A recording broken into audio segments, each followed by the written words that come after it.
Would members and guest staff please take their seats? The committee will come to order. Good morning. Today we welcome Ambassador Robert E. Lighthizer, the United States Trade Representative, to discuss the 2019 trade policy agenda, including negotiations with China, Japan, the EU, UK, the new NAFTA, USMCA, and U.S. participation in WTO. Ambassador Lighthizer, we are pleased to welcome you back before the Ways and Means Committee after our hearings on China trade at the end of February. We've been eager to consult with you on all the various aspects of the President's trade policy agenda, and it has taken a while to get this hearing on the books. I am confident in the value of today's discussion to the members of this committee, our constituents, and to the American public. Committee Democrats are already deeply engaged with you on the new NAFTA. This hearing today allows us to further that engagement. I commit to you in this public forum, as I have in private for the past many months, to continue working with you on NAFTA in good faith, based on facts and a desire to make responsible policy. The opportunity we have right now to improve the NAFTA is too important not to get it right. We have a chance to set the American economy and the American workers on a better course. We can ensure that labor standards are raised through this agreement, that protections for the environment are respected, and that affordable access to medicines is preserved now and in the future. All of this is too important to rush. I'm not the only person making this point. It is consistent with what we have heard from the AFL-CIO President, Rich Trumka, in his town hall tour of the Rust Belt, from the Business Roundtable, and yesterday from Senator Grassley as well. I'd like to commit to continuing our productive discussions in good faith as well. I believe from working with you these past 2 years that we have a lot in common, and as long as we all want to get to yes, we can and will get there. With respect to the larger trade agreement agenda over the past year, we have a lot of activity on trade from the administration. You have negotiated and renegotiated the NAFTA and the U.S.-Korean Free Trade Agreement. You have initiated trade negotiations with China, Japan, the EU, and the UK. You have announced the desire to negotiate free trade agreements with a sub-Saharan African country. We are also hearing interest from Switzerland and the Republic of Georgia in bilateral trade agreement opportunities for the United States. You have won continually WTO disputes and are seeking to negotiate reform outcomes. The administration has imposed waves of tariffs under Section 301 on China and under Section 232 on steel and aluminum from nearly all sources. Recently, the administration also threatened to impose 5% tariffs on Mexico in order to secure immigration-related commitments from Mexico. I remain quite concerned that these threats continue to be dangled over Mexico. As I have said over a week ago, commandeering U.S. trade policy to influence border security is an abuse of power and something that I do not support. While I commend you for trying to tackle some difficult and long-standing trade issues, particularly with China, any gains made with respect to the trade agenda will be eroded if the administration continues to use existing tariff authority in this manner. Most importantly, I think the administration needs to think broadly and be honest about its policies and how they impact American workers. We see a lot of effort by the administration to leverage trade policies and trade tools in the name of America's workers, and we are supportive of your efforts to secure meaningful and structural change from China to level the playing field in trade and investment. But at the same time, we see tax policies, education policies, worker and family support policies, labor policies, and border policies that undercut the interests of American workers and make life more difficult for middle-class families. The committee and my staff stand ready to work with you and your team to advance U.S. trade policy for the benefit of all Americans. And now let me recognize the ranking Mr. Brady, the ranking member, for an opening statement. Thank you, Chairman Neal, for calling this hearing, and thank you, Ambassador Lighthizer, for testifying. Armed with the new modern tax code led by President Trump and Republicans, America has regained the title of the #1 most competitive economy in the world. Our economy is growing 50% faster than the Obama experts gloomily predicted. Wages are growing for the first time in a decade. American manufacturing is back, and for the first time in modern history, more direct investment is flowing into the U.S. than is leaving. To grow the economy further, we need more customers, because we must not only buy American, but sell American to every corner of the globe. That's what free and fair trade can do. Ambassador, you and President Trump have worked tirelessly to bring many of our trade relationships into the 21st century. Most important among them is USMCA. On balance, USMCA truly is a 21st century trade agreement, setting high standards in many crucial areas for America: ag, digital trade, customs, intellectual property, producing strong wins for American manufacturing, farmers, workers, and service businesses. Of course, agreements must be enforceable to hold our trading partners accountable.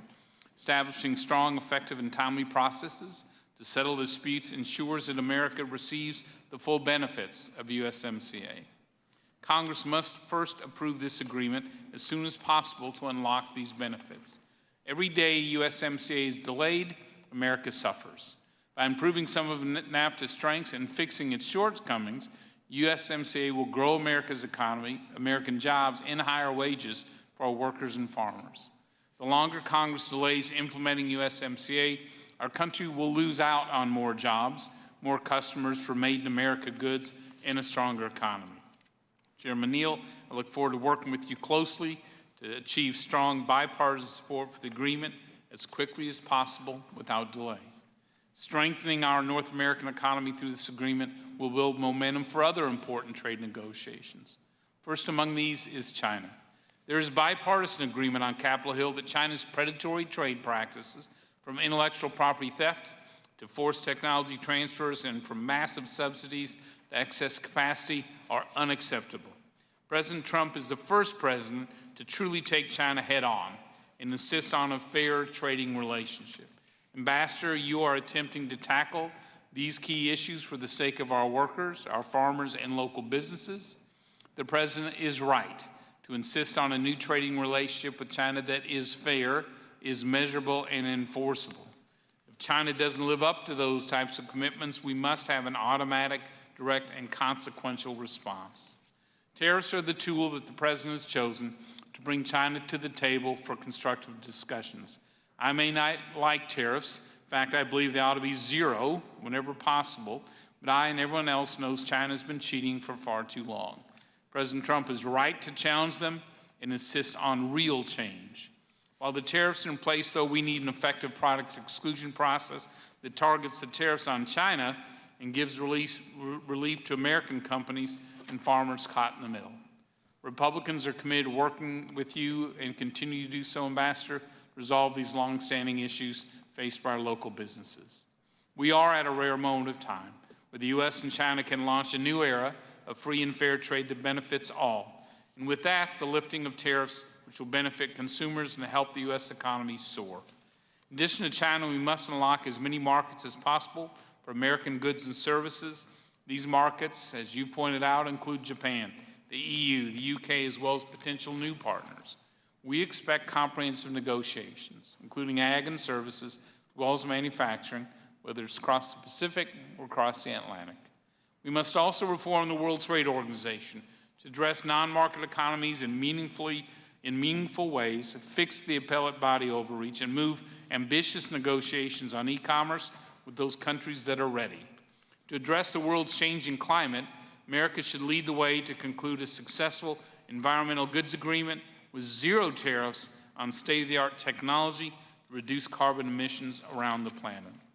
In each of these negotiations, we expect that you'll consult with us, with our staffs thoroughly and meaningfully, according to the requirements of the Trade Act of 1974, without exception. Let me conclude by noting we started 2019 on a path for another year of 3% growth. It is possible for us to achieve this goal through sustained pro-growth, tax, regulatory, and trade policy. For our workers who are finally seeing paychecks grow after years of stagnation, for our Main Street businesses who are recording record optimism, for our farmers who feed our families and need relief, let's move forward on our ambitious trade agenda, beginning with passing USMCA without further delay. Thank you, Chairman. Thank you, Mr. Brady, and without objection, all members' opening statements will be made part of the record. Today's sole witness is Ambassador Robert E. Lighthizer, the United States Trade Representative. The committee has received your written statement. It will be made part of the formal hearing record. You have 5 minutes to deliver your oral remarks. Ambassador Lighthizer, again, welcome, and you may begin as you are ready. Thank you, Mr. Chairman. Mr. Chairman, Ranking Member Brady, members of the committee, it's a pleasure to appear before you today to testify on the President's trade agenda and the newly renegotiated United States-Mexico-Canada agreement. I would like to begin by noting that the American economy is doing well. We are growing substantially faster than any other G7 country, 3.1%. We added 5.8 million jobs since the 2016 election. Notably, 500,000 of those jobs were in manufacturing. The unemployment rate at 3.6% is the lowest in nearly half a century and has been at or below 4% for 15 consecutive months. Hourly wages were up some 3.1% over the last 12 months, and contrary to what one hears, exports are growing. Indeed, 2018 was the highest year in our history for exports of both goods and services. While agriculture exports in 2018 were not the highest in history, they were up over 2017 and 2016. I'm pleased to present the trade policy agenda and the 2018 annual report of the committee. This document, which USTR put out recently, outlines the administration's trade priorities and catalogs recent accomplishments. The President is troubled by huge and persistent trade deficits, which the United States has with many countries. These deficits are the result of many factors: faster economic growth, currency valuations, and to some extent, tax policy. But they are also partially the result of trade rules that oftentimes are unfair to Americans and lock in non-economic advantages to our trading partners. We at USTR are very much focused on changing these rules when they are unfair to American farmers, ranchers, workers, and businesses.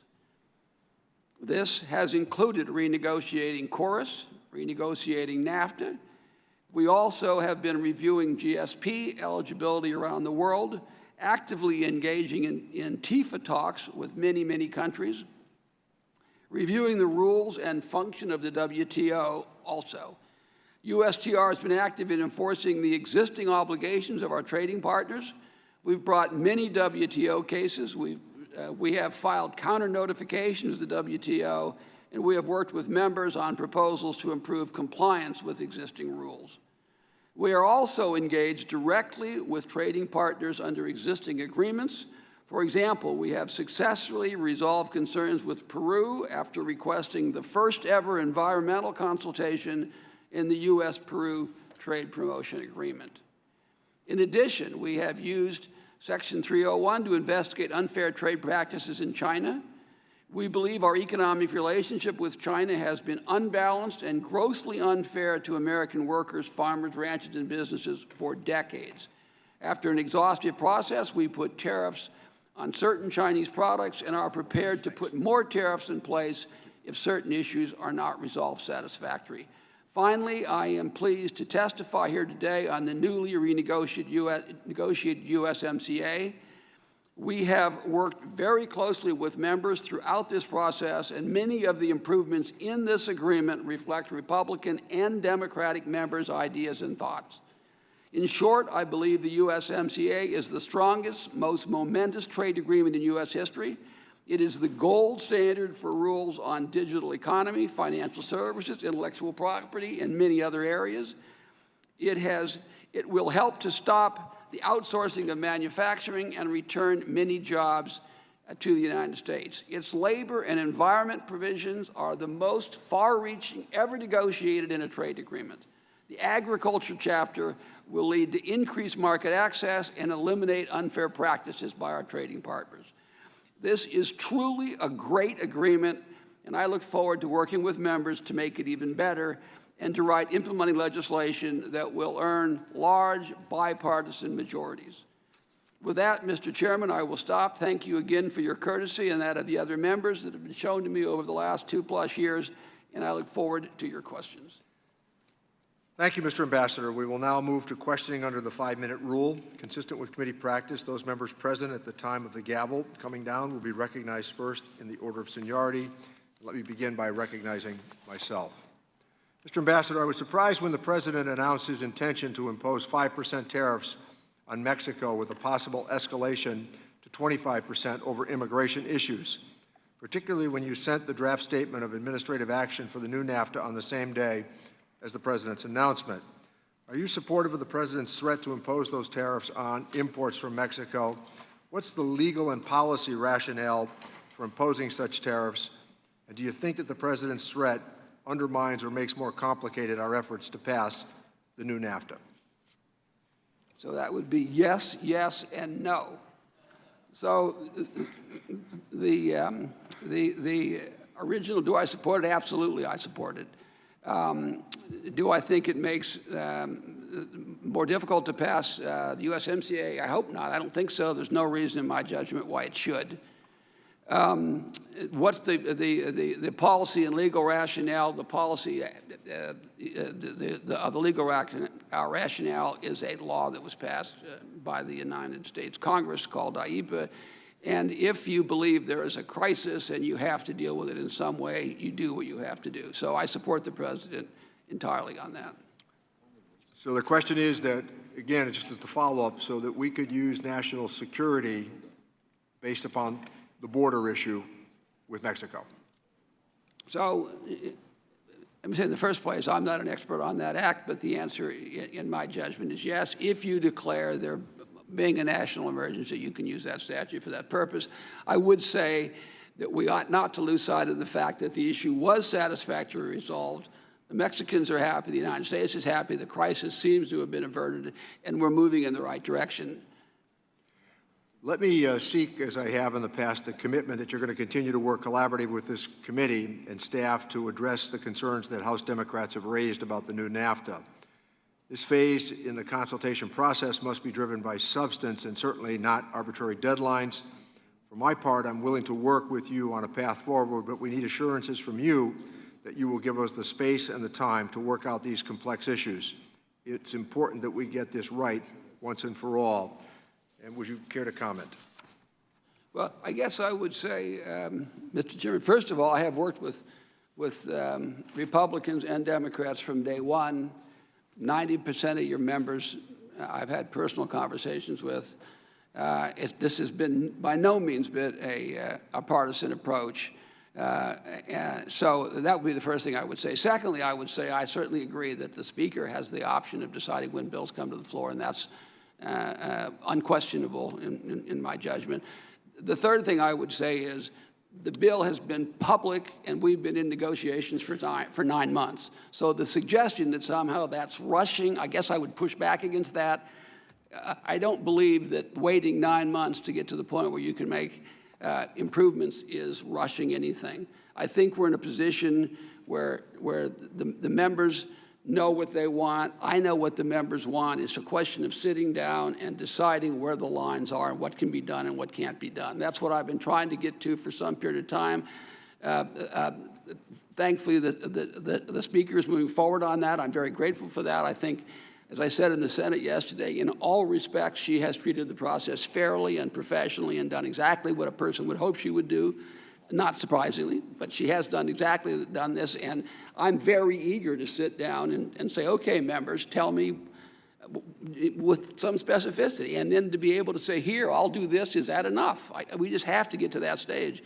And I guess just the final thing I would say is getting this done sooner rather than later is in everybody's interest. It saves jobs, it helps the economy, it gets certainty in place. So there's every reason to get this done, and it avoids the possibility that we're going to have something unrelated to anything anybody here cares about come in and change the nature of this. This is tens of millions of jobs. It's $1.4 trillion worth of the economy. It's a huge improvement. Nobody disagrees with that. And getting it over the finish line, I think, is really important for the American people. Thank you. Let me recognize the ranking member, Mr. Brady, for 5 minutes. Thank you, Chairman. I come from Texas. I think it is shameful Congress has turned a blind eye to the humanitarian crisis on the border. We have never seen it like this. Real people are suffering. It is time, in my view, for Congress to step up, provide the resources as necessary to take care of those kids and those families surging across the border. I do think we can have both a strong border relationship, security relationship with Mexico, and a strong trading relationship with Mexico, and I was pleased to see that the White House negotiated improvements to security, and now it's our job in Congress to pass improvements to the trade relationship itself. Let me start with China. Where are we with China? What are your expectations for President Trump's meeting with President Xi at the G20? And do you expect that talks, of which there was great substance, a lot of good work done, when do you expect those to restart? Could you hit that Put your microphone, microphone on, Ambassador? please. I should turn it on too, right? So, thank you, Congressman. First of all, as you say, we had negotiations with China. This is extremely important. We have a very unbalanced relationship with China, and we have one that risks literally the jobs of the future for America. So it's very important that we get this relationship right and that we not go on the way it had gone on, escalatingly getting worse over the course of the last 2+ decades. So we had good negotiations. They went on for a period of months. Everyone knows the history of it. And I think we were making good headway. I think in the final analysis, the Chinese side decided that they couldn't go forward on the basis that we are. And at that point, negotiations stopped. I don't want to say broke off because there was no real break off. But I think it's in the interest of both China and the United States to have some kind of a successful agreement. The president has said he definitely wants an agreement if we can get a great agreement for America.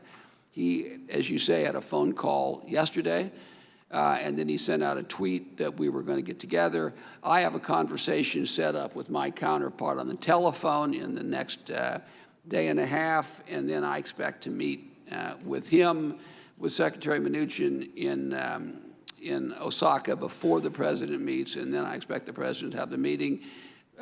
When actual negotiations begin again, I can't say at this point, but we're clearly going to, we're talking, we're going to meet. And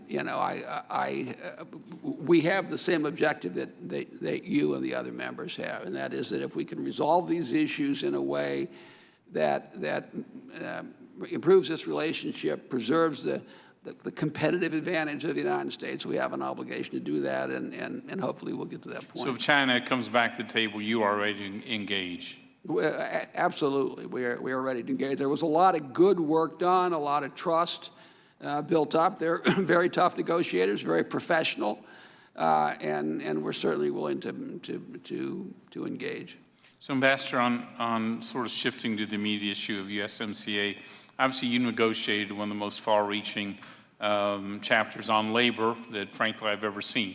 It includes a number of labor provisions that our Democrat colleagues have sought for decades and have never achieved.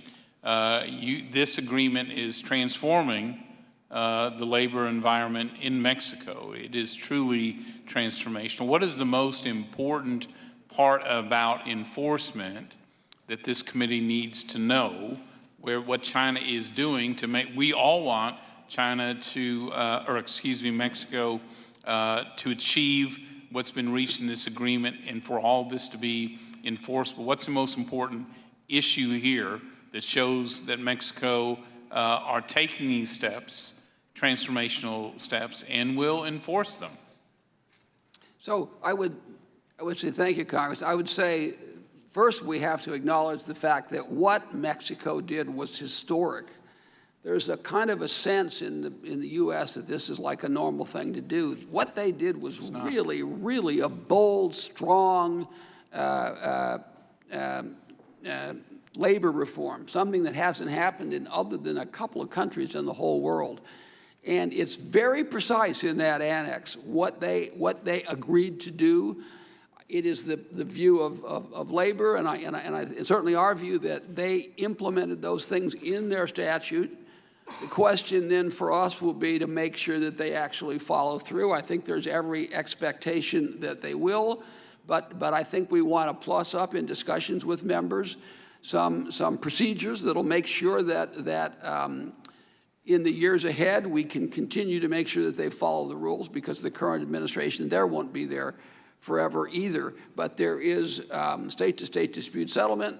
There are very precise standards that they have to meet, and I'm prepared to add other things, certainly in U.S. law, that members think will make it more likely that we'll actually bring cases if there are problems.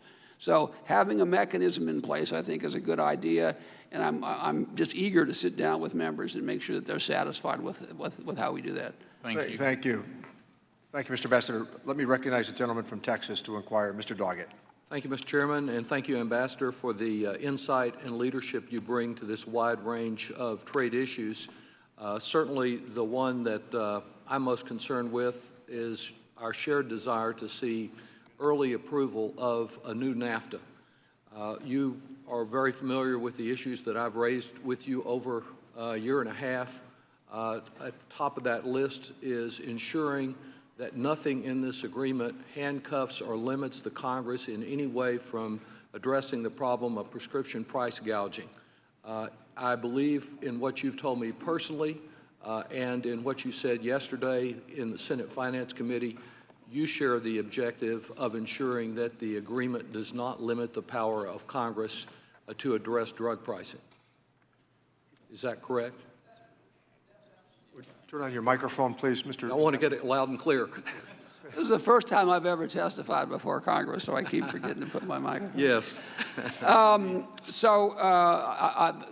I can take you through the history of all that, and I will on somebody else's time. Thank you. But the answer yes. is yes. I completely agree with that, and I said that I think it's very, very important that Congress have the policy space to do what Congress wants to do in this very important area, and I believe that's something I can satisfy you and other members on. And second, you have also indicated, both privately and in public testimony, that you want an agreement with reference to working conditions and labor that is fully enforceable, and that the progress that you've made in this new NAFTA is more than just in name, but is in practice. Is that correct?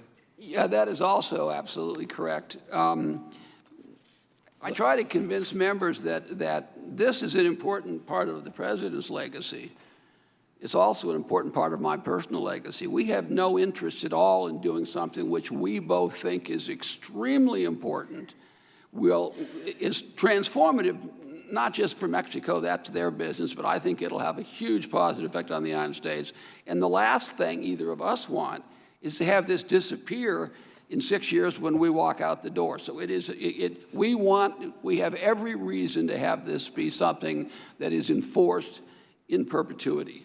Let me just say that with regard to those two issues, as well as the issue that I've raised with your colleague here today, Ambassador Mahoney, concerning the environmental provisions and not wanting to see less protection on the environment that is afforded under the May 10th agreement and that was included within the failed Trans-Pacific Partnership Agreement, that on all of these, what I'm seeking, and I think other colleagues are seeking, is truly enforceable provisions. I think that a meaningless side letter like we had on environmental enforcement under the original NAFTA or some other meaningless provision is not what we're looking for, and that short of, quote, reopening the agreement, that a self-executing amendment signed by all three countries that makes it clear that this has the same status as the original agreement would fulfill that objective.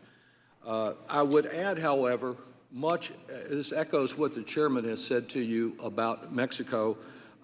One of the strongest advocates that I know of NAFTA from San Antonio, a chamber leader, contacted me this week with the message, hold out until the administration commits to no tariffs imposed on Mexico outside of our trade agreements, no reallocation of resources at the points of entry impacting trade and funding for NADBank. USMCA or NAFTA mean nothing if we don't get that agreement.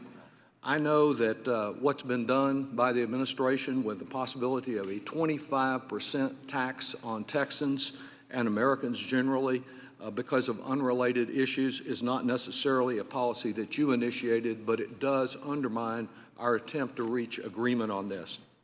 Finally, with regard to China, I again know not within your direct responsibility. I've raised with you before Huawei, also the problem of 1 million Uyghurs imprisoned in China, apparently many doing work on behalf of American companies, as indicated in a recent Wall Street Journal study. Those issues of forced labor to produce goods contrary to American law are troubling, and I hope in the broader discussions outside what you individually are responsible for, that they are issues that are raised with the Chinese. We need a stable policy that considers all of these issues. Thank you very much. Thank you. Thank you, Mr. Doggett. With that, let me recognize the gentleman from California, Mr. Nunez, to inquire. Thank you, Mr. Chairman. Congratulations, Ambassador, especially on the labor provisions as you outlined in your opening statement and to the Chairman's questions. I think this is quite an accomplishment, especially for our Mexican allies to the south. I have a question on enforcement as it relates to agriculture, because it seems like agriculture is always talked about, but then when it comes to enforcement mechanisms, in the new U.S.-Mexico-Canadian agreement, what can you say to those that are concerned that the enforcement mechanisms are not going to be effective? Well, thank you, Congressman. I would say, first of all, we have the best access, as you know, and the best agriculture chapter we have ever negotiated any other agreement. It opened up new markets. It takes care of this Class 6, Class 7 problem that I had more members talk about to me than any other single thing until we got it fixed, and then nobody talks about it anymore. So we did there's a whole lot of fantastic stuff in here that we did do. Everything in this agreement is fully enforceable in the same way that other things are. There's none of them are outside of the normal enforcement. You have the normal state-to-state process. You have one where we can bring an action, pardon me, and will bring an action against Canada or Mexico if there's any violation of any of these agreements. So it's fully enforceable, and I expect to have it be enforced. Well, being from California, with being the #1 agricultural state that a lot of people don't realize, but also with the high-tech sector, you've negotiated what is probably the premier high-tech area in terms of agreements with protecting private property and technological patents. Do you want to talk any about that, about what's new to this agreement, U.S.-Mexico-Canada, versus what we've seen before? Well, I would say a couple of things, and thank you for that question. Number one, there is no digital chapter in the current NAFTA, right? The current NAFTA, people, I remember those days better than most members, and we didn't have any clue about any of this stuff going on. So there's no chapter in there at all. So anyone who compares this to NAFTA, there is nothing. And I would say it's an extremely important part of America. It's where a lot of American jobs are. It is where Americans' edge is. It's where our technology is. And the digital trade obligations in here really go across most of the industries we're worried about. It isn't just, we think of that as like one set of industries, but really it isn't. It's something that goes across the entire economy. This is the most far-reaching agreement ever negotiated. It has prohibitions on source code and algorithm. It has data flow provisions. It has data localization provisions. It's had electronic authorization provisions. It has access to public data provisions. It has just an enormous number of provisions. It is better than TPP, which had a pretty good chapter in this respect. It's better than TPP in all respects. And this is literally the gold standard. This is in this area, this is what every other trade agreement will be measured against.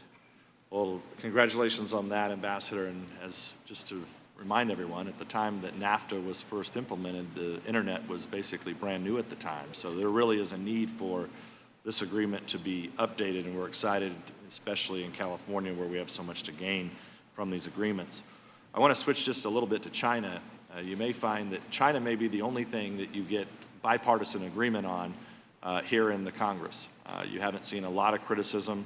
None of us on the Republican side really like the tariffs, but at the same time, we're well aware of the national security threat that China poses to not only the United States but our allies. And like I said, I just want us to make clear is I don't think you'll see much criticism even from the Ways and Means Committee members today as it relates to how the administration is dealing with China.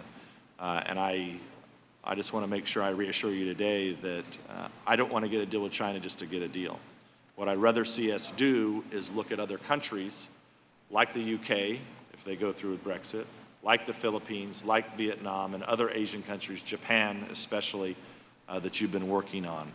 I'd like to see us focus on that and only make a deal with the Chinese if the Chinese are really going to stop their aggressive behavior. Can I just say briefly, even though your time is up, well, I really want to thank the members, Republicans and Democrats, for their support for the President and for me in this endeavor. You are exactly right. The difference between winning and losing on these absolutely essential issues is the extent to which it's viewed internationally as a bipartisan priority, and I think it is. And I think it says a lot about our political system that we're in that spot. Thank you. Thank you, Mr. Chairman. Let me recognize the gentleman from California, Mr. Thompson, to inquire. Thank you, Mr. Chairman. Thanks for having the hearing. Ambassador, thank you for being here today. As a member of the House USMCA Working Group, I look forward to working with you, and I'm committed to negotiating in good faith. We should work collaboratively toward the best possible outcome, passage of a trade agreement that creates jobs and protects workers and consumers in Mexico, Canada, and the United States of America. I hope you will continue to work with Democrats and not rush through an implementing bill. Strong labor laws in Mexico are good for American workers, too. They create a level playing field. Mexico's passed landmark labor reform, but it will take years for real reform to take place. I'm interested to know how you will judge progress on labor reforms in both the short and the long term. So that is a terrific question. First of all, I made the point that what they did was absolutely historic. The second thing, just to put a punctuation point on that, what Mexico has agreed to do is have secret ballot votes on all new collective bargaining agreements and get rid of these protection contracts, and on all existing contracts, of which there are 700,000. So it's an enormous, enormous undertaking that they have agreed to do. It's clearly in Mexico's interest. As you say, it's also, in my judgment, in our interest. After negotiations, and really we negotiated this not only working with Democrats and Republicans on this committee and in the Senate, but also with organized labor, we decided that as two parties that 4 years was a reasonable period of time. That's a lot. That's a heavy burden on them. So they have to set up courts, they have to set up a whole system, and they have to have this series of votes in 4 years. That requires, number one, an allocation of resources, number two, capacity building, of which we should be part. I know a lot of members feel that way, and I certainly agree with that. I know Canada also feels that way. So in various areas, you will have actual benchmarks. Now, first of all, obviously, we can't wait to pass USMCA until they do this, or we would have no USMCA, and the effect on the economy would be dramatic and negative. But we will have actual benchmarks on some things, like getting these votes done on that, setting up their courts, how much money they put in. So we'll have benchmarks. We have very specific obligations, so we can then enforce them by saying, this is a specific thing, you didn't do it. So I expect to do that. Number two, I expect to have a level of monitoring down there, and I want to work with members on what that level should be. But we clearly need a level of monitoring. I don't think we should start with the proposition that the leadership in Mexico does not want to enforce it, right? I mean, these people are actual reformers, so I have to assume they want to do the right thing. And then the final thing I think I would say is, and this is something I want to work out with members, I don't want to rush members, but I want to do it urgently. I'm trying to find that like tension so that it gets done in some reasonable period of time. But it's reasonable to say we ought to have some process where outside people have an obligation, in this case, in many cases it would be organized labor, but not just organized labor, to come in and say, here is a problem that we see at this or that facility, and something's got to be done about it. And then I believe we go through that process. So I think there are real ways to make sure they do it. I don't think they're trying to avoid it, but it's tough. It's tough. Thank you, Ambassador. On a district-specific issue, thank you for your help with Canada in regard to wine placement in the Canadian stores. I have two questions. One, What steps can you tell me what steps Canada and British Columbia have taken or are planning to take to comply with that agreement? And second, as you know, the wine community has taken a terrific hit because of the tariffs that they're facing, 54% in China. Can you tell me what the administration is doing to bring this dispute to a successful conclusion? Because we're at a real disadvantage when some of our major competitors, Australia and Chile, are paying 0 tariffs, and we're paying 54%. So, number one, on the question of Canada, as you say, we had specific complaints, legitimate complaints from our industry, and in the course of those negotiations, we resolved them. And are they complying?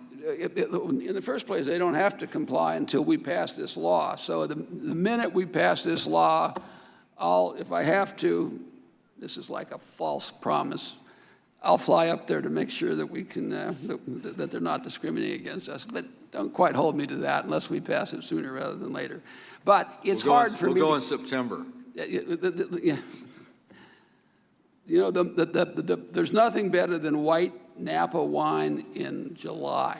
It's just perfect. A Sauvignon Blanc in July is literally perfect.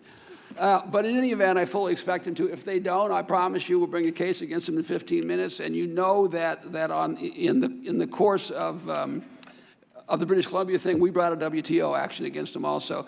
With respect to China, I understand that China has retaliated, and those are things that will be worked out if we get a deal. If we don't get a deal over a long period of time, then we're going to have to figure out another way to take care of that industry. By the way, in several other industries. Thank you, Mr. Ambassador. I just want to remind members that we want to make sure everybody has an opportunity to inquire before the votes that are scheduled at 1 o'clock. So we need to be fastidious in observing the 5-minute rule. Gentleman from Florida, Mr. Buchanan, is recognized. Thank you, Mr. Chairman, and thank you, Ambassador, for being here. And I want to personally thank you for your outreach. I think you've done a great job reaching out to both sides. But I did want to talk about the cost of delay. I think everybody believes this needs to get done. I think the longer it drags on, the chances are more difficult. I will say the U.S. International Trade Commission found in a recent study that USMCA would increase the GDP by $68 billion, add 176,000 new American jobs, grow our exports to Canada and Mexico by $33 billion, and increase American wages. Also concluded that the new labor commitments would increase wages of unionized workers in Mexico by 17.2%. So let me just ask you, in terms of cost of delay, what impact does that have? Do we have any kind of a timeline? Because I've been in business a lot of years. If you don't have a timeline, you don't get anything done. It just drags on forever. You mentioned it's been 9 months. I know a lot of my colleagues, I've talked to them, say, hey, slow down. We got to go at our pace. And I understand that. But I do think we need to have a timeline. And the cost of delay, I'd be interested in your comments. Would you please turn on your microphone, Mr. Ambassador? The ITC report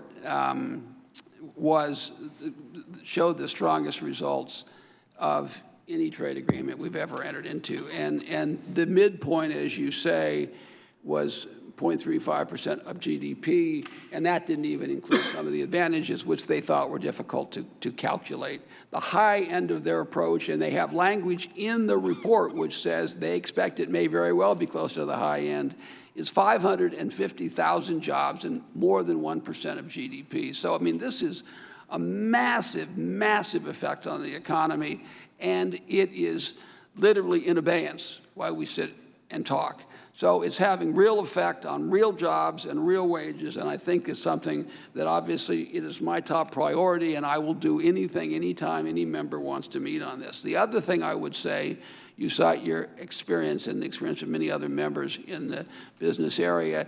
We have had a level of uncertainty in our economic relationship with Mexico and Canada over a period of several months. And that uncertainty has people stop investment. There's a lot of real consequences to business uncertainty. And I think it is costing people jobs, and it's costing us economic growth. So it's not a situation where there's no cost to this. Let me add also, I want to focus a little bit on Florida. And I know we've had this conversation, but on specialty crops, fruits and vegetables, I have to, again, go on the record I can tell you in our area at one point we had one of the, I think it was the largest tomato growing county that I represent, the heart of my district. In the country, we had 7 packing houses. We're down to 3.5. But there's a general feeling for unfair trade practices, dumping, that's impacting Florida. And I can tell you, every Democrat and every Republican, we're all together in terms of our 29 members in the state of Florida. So what can you tell me, or what's your thoughts on where we're at, or what we might be able to do in terms of having it where it's a little bit more fair for, you know, our farmers in Florida? So first, as you say, we have an issue of an import issue in this area. First, I should remind members that Mexico is either our first or second best agriculture export market. But net, we have a trade deficit in agriculture with Mexico. We don't have a trade surplus. There's this view that and the reason we don't is because of the seasonal fruits and vegetables that you're worried about. I proposed a change in the agreement. It was not something in the final analysis that Mexico could agree to. But I think there are ways to try to modify the current laws against unfair trade. The problem they have in this area is that the current laws are really not set up for seasonal products. It's just the way the laws work. You have to prove injury over a period of time, and it makes it very difficult for someone who's in the seasonal business. So I think we have to find some way to help those people. There's no question that they're hurting. On the other hand, for Mexico, this is also an extremely important issue, right? This is, they would say, a $2 billion industry. So I think we have to try to find that sweet spot. It'll be outside of the context of the agreement. But clearly, this is a legitimate concern that the administration takes It's a big concern in Florida for our farmers, and they create millions of jobs there. Anyway, thank you, Mr. Ambassador. I yield back. Thank you, Mr. Buchanan. Let me recognize the gentleman from Connecticut, Mr. Larson, to inquire. Thank you, Mr. Chairman, and thank you, Ambassador, for your ongoing work, and we really appreciate the cooperative nature that exists between you and the members of Congress. My question deals with NAFTA, or Mexican and Canada agreement, and seems to me from an environmental provision that some of the Montreal protocols, and most notably that of climate change, were left out. Can you comment on that, and where we think many of us on this dais believe that need to address climate change is vitally important to that relationship, ongoing relationship between Canada and Mexico? Well, thank you, Congressman. First of all, I would say that as you say, climate change is not dealt with in this agreement. The Montreal Protocol, of course, is, and we would say directly or indirectly, all of the multilateral environmental agreements are covered, either directly, specifically, or the obligations are incorporated in there. The second thing I would say is that from an environmental point of view, this is the farthest reaching agreement ever negotiated by the United States government. It has provisions on wildlife. It has provisions on what we call ocean litter, but you think of as plastic. I mean, it is by far the most far-reaching environmental agreement, trade agreement, I shouldn't say other agreement, but trade agreement just ever negotiated. And I think the combination of these provisions and enforceability is going to have a real impact in this area. And I keep repeating this because we're very proud of the fact that we went out on the limb and did what we thought the furthest you could possibly push in this area. But as you say, climate change, the president has a different opinion on climate change. Climate change is not something that's normally considered in a trade agreement, and it is not covered here.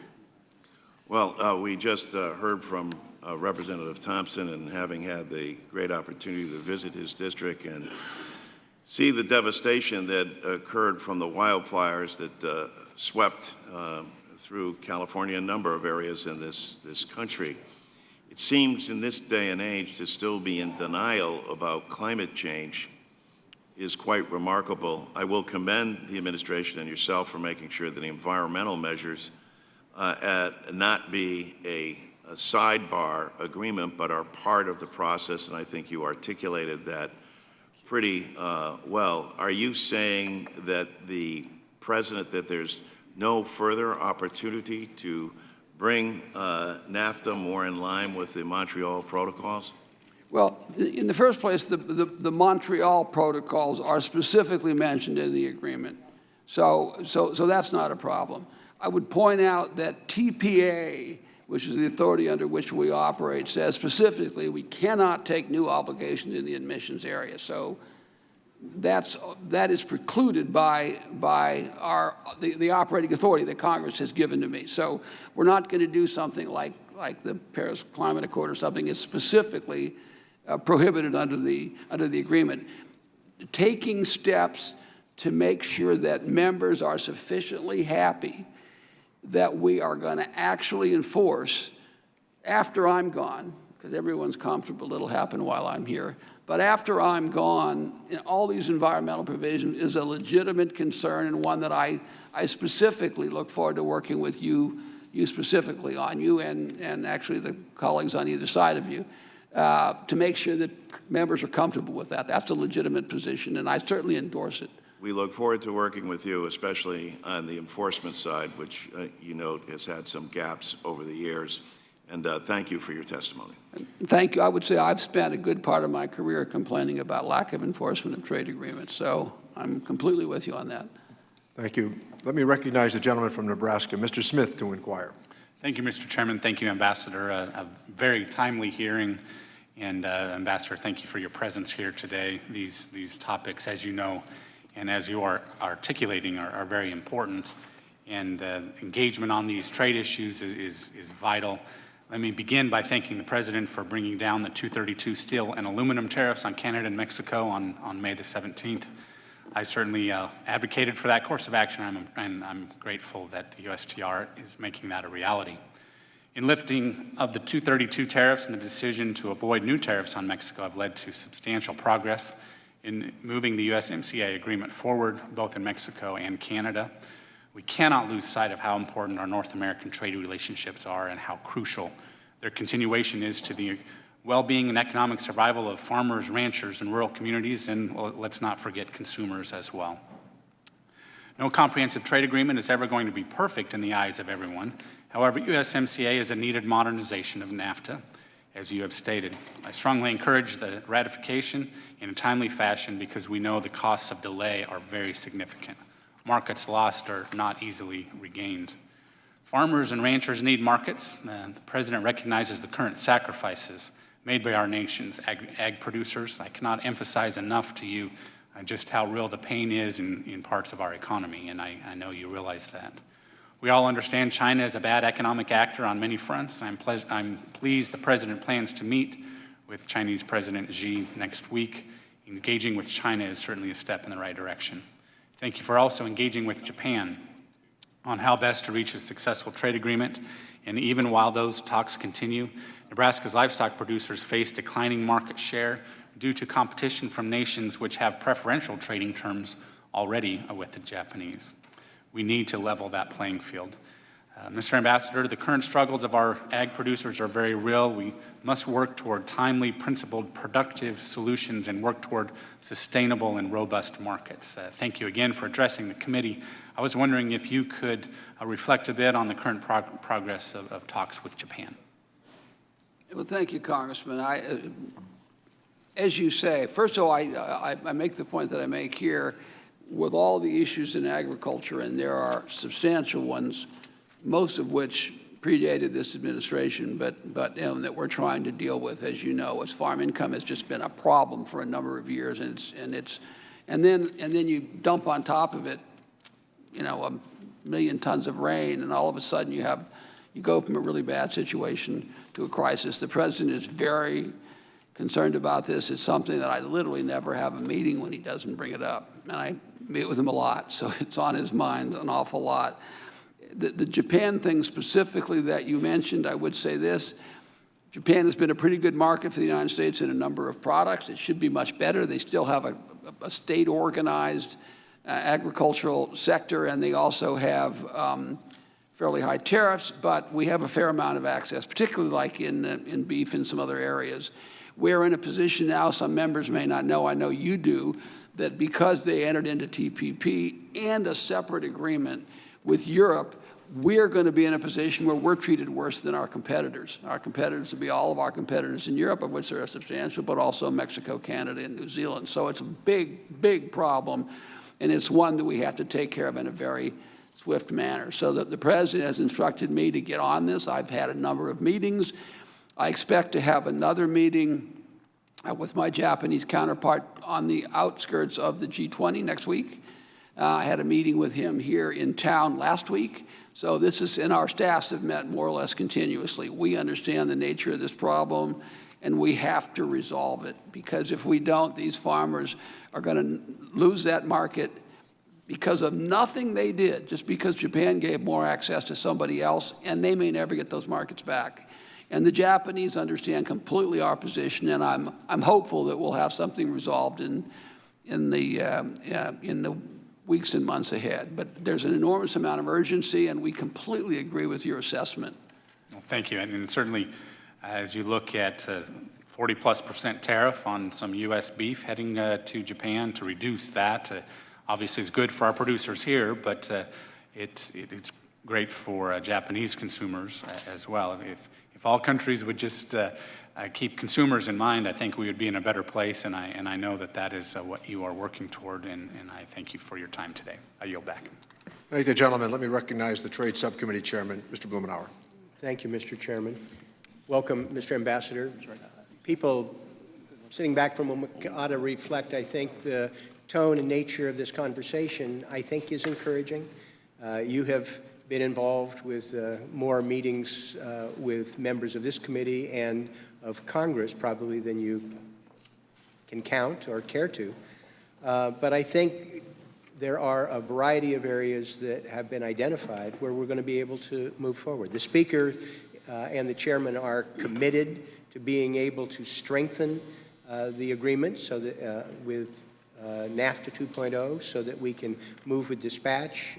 I am hopeful that the working group that she established can start working with you within the week so that we can drill down on some of the specific things that you have mentioned.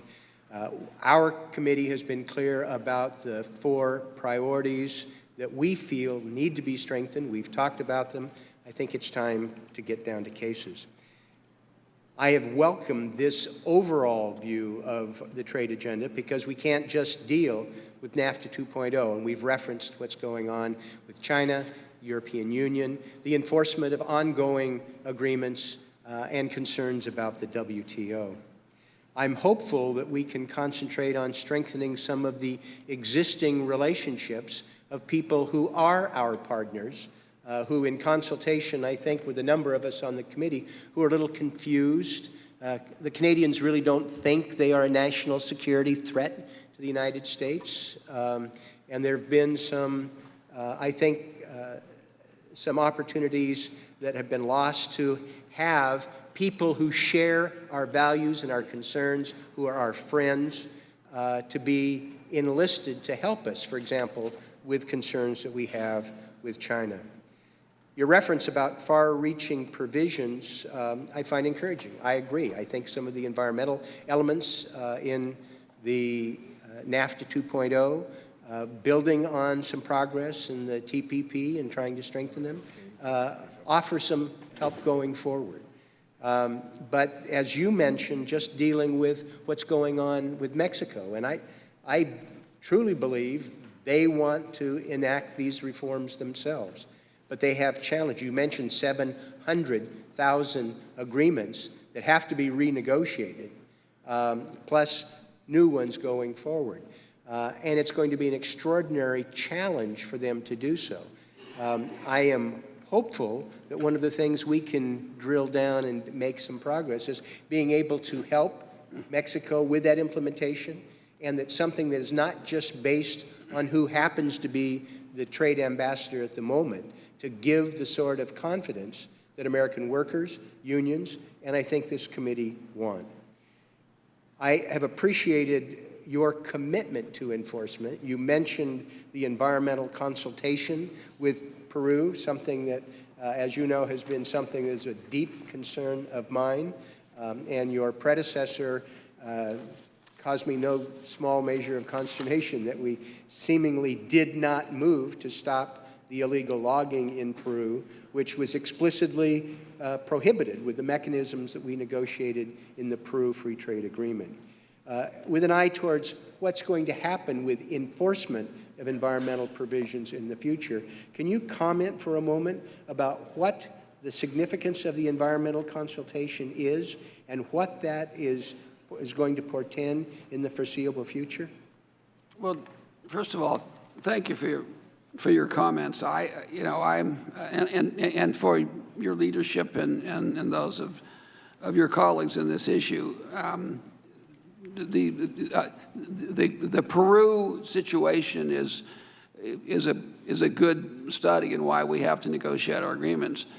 I mean, why we have to enforce our agreements. Number one, we brought 2 different actions against them, as you know, on illegal dumping, and then they were going to renegotiate or reorganize their government in a way that was inconsistent with our agreement, and we stopped that also. So really, by insisting on our rights under that agreement, we had 2 or 3 significant victories. And I don't want to criticize my predecessors, but I can assure you that this administration is going to move forward on all of those kinds of things. You mentioned the big areas and the USMCA. My own heartfelt view is that I could sit down with the members that I have to sit down with on the labor provision and come to a conclusion in a half a day. I don't need weeks or months. Now, there's a whole separate issue of the floor time and the speakers and all. That's a whole separate issue. But in terms of coming to agreement with members, I could sit down in a half a day and work out the labor provisions. I could sit down in a half a day and work out the environmental provisions, right? And we all know what they are. And I'm not on the other side, right? I'm on the same side. And I think the commitment here is to be able to move with dispatch to do that. Right. I agree. And I appreciate your making yourself available and your schedule and all of that, and that's an important part of it because members are in a position where they have a lot of stuff that they're trying to do. Thank the gentleman. Let me recognize the gentleman from Texas, Mr. Marchant, to inquire. Thank you, Mr. Chairman, and thank you, Ambassador, for the hard work that you have done on USMCA. And I would also like to thank the group sitting behind you, the staff from your office and the staff from the White House for their continued work on that. I can't remember an issue where there has been this level of involvement on a day-to-day basis from that group. And my district would also like to thank you for your renewed interest and the re-engagement of the Chinese on that tariff agreement. My district is a very concentrated district that relies on trade very much. Also would like to say a few words about and a few words of thanks to the President and the country of Mexico in their just recent agreement that they had to settle this previous tariff agreement, this tariff thing, and thank the government of Mexico for its renewed efforts in trying to solve the crisis on the border. And I think all of us see that the Mexican government is very serious about that.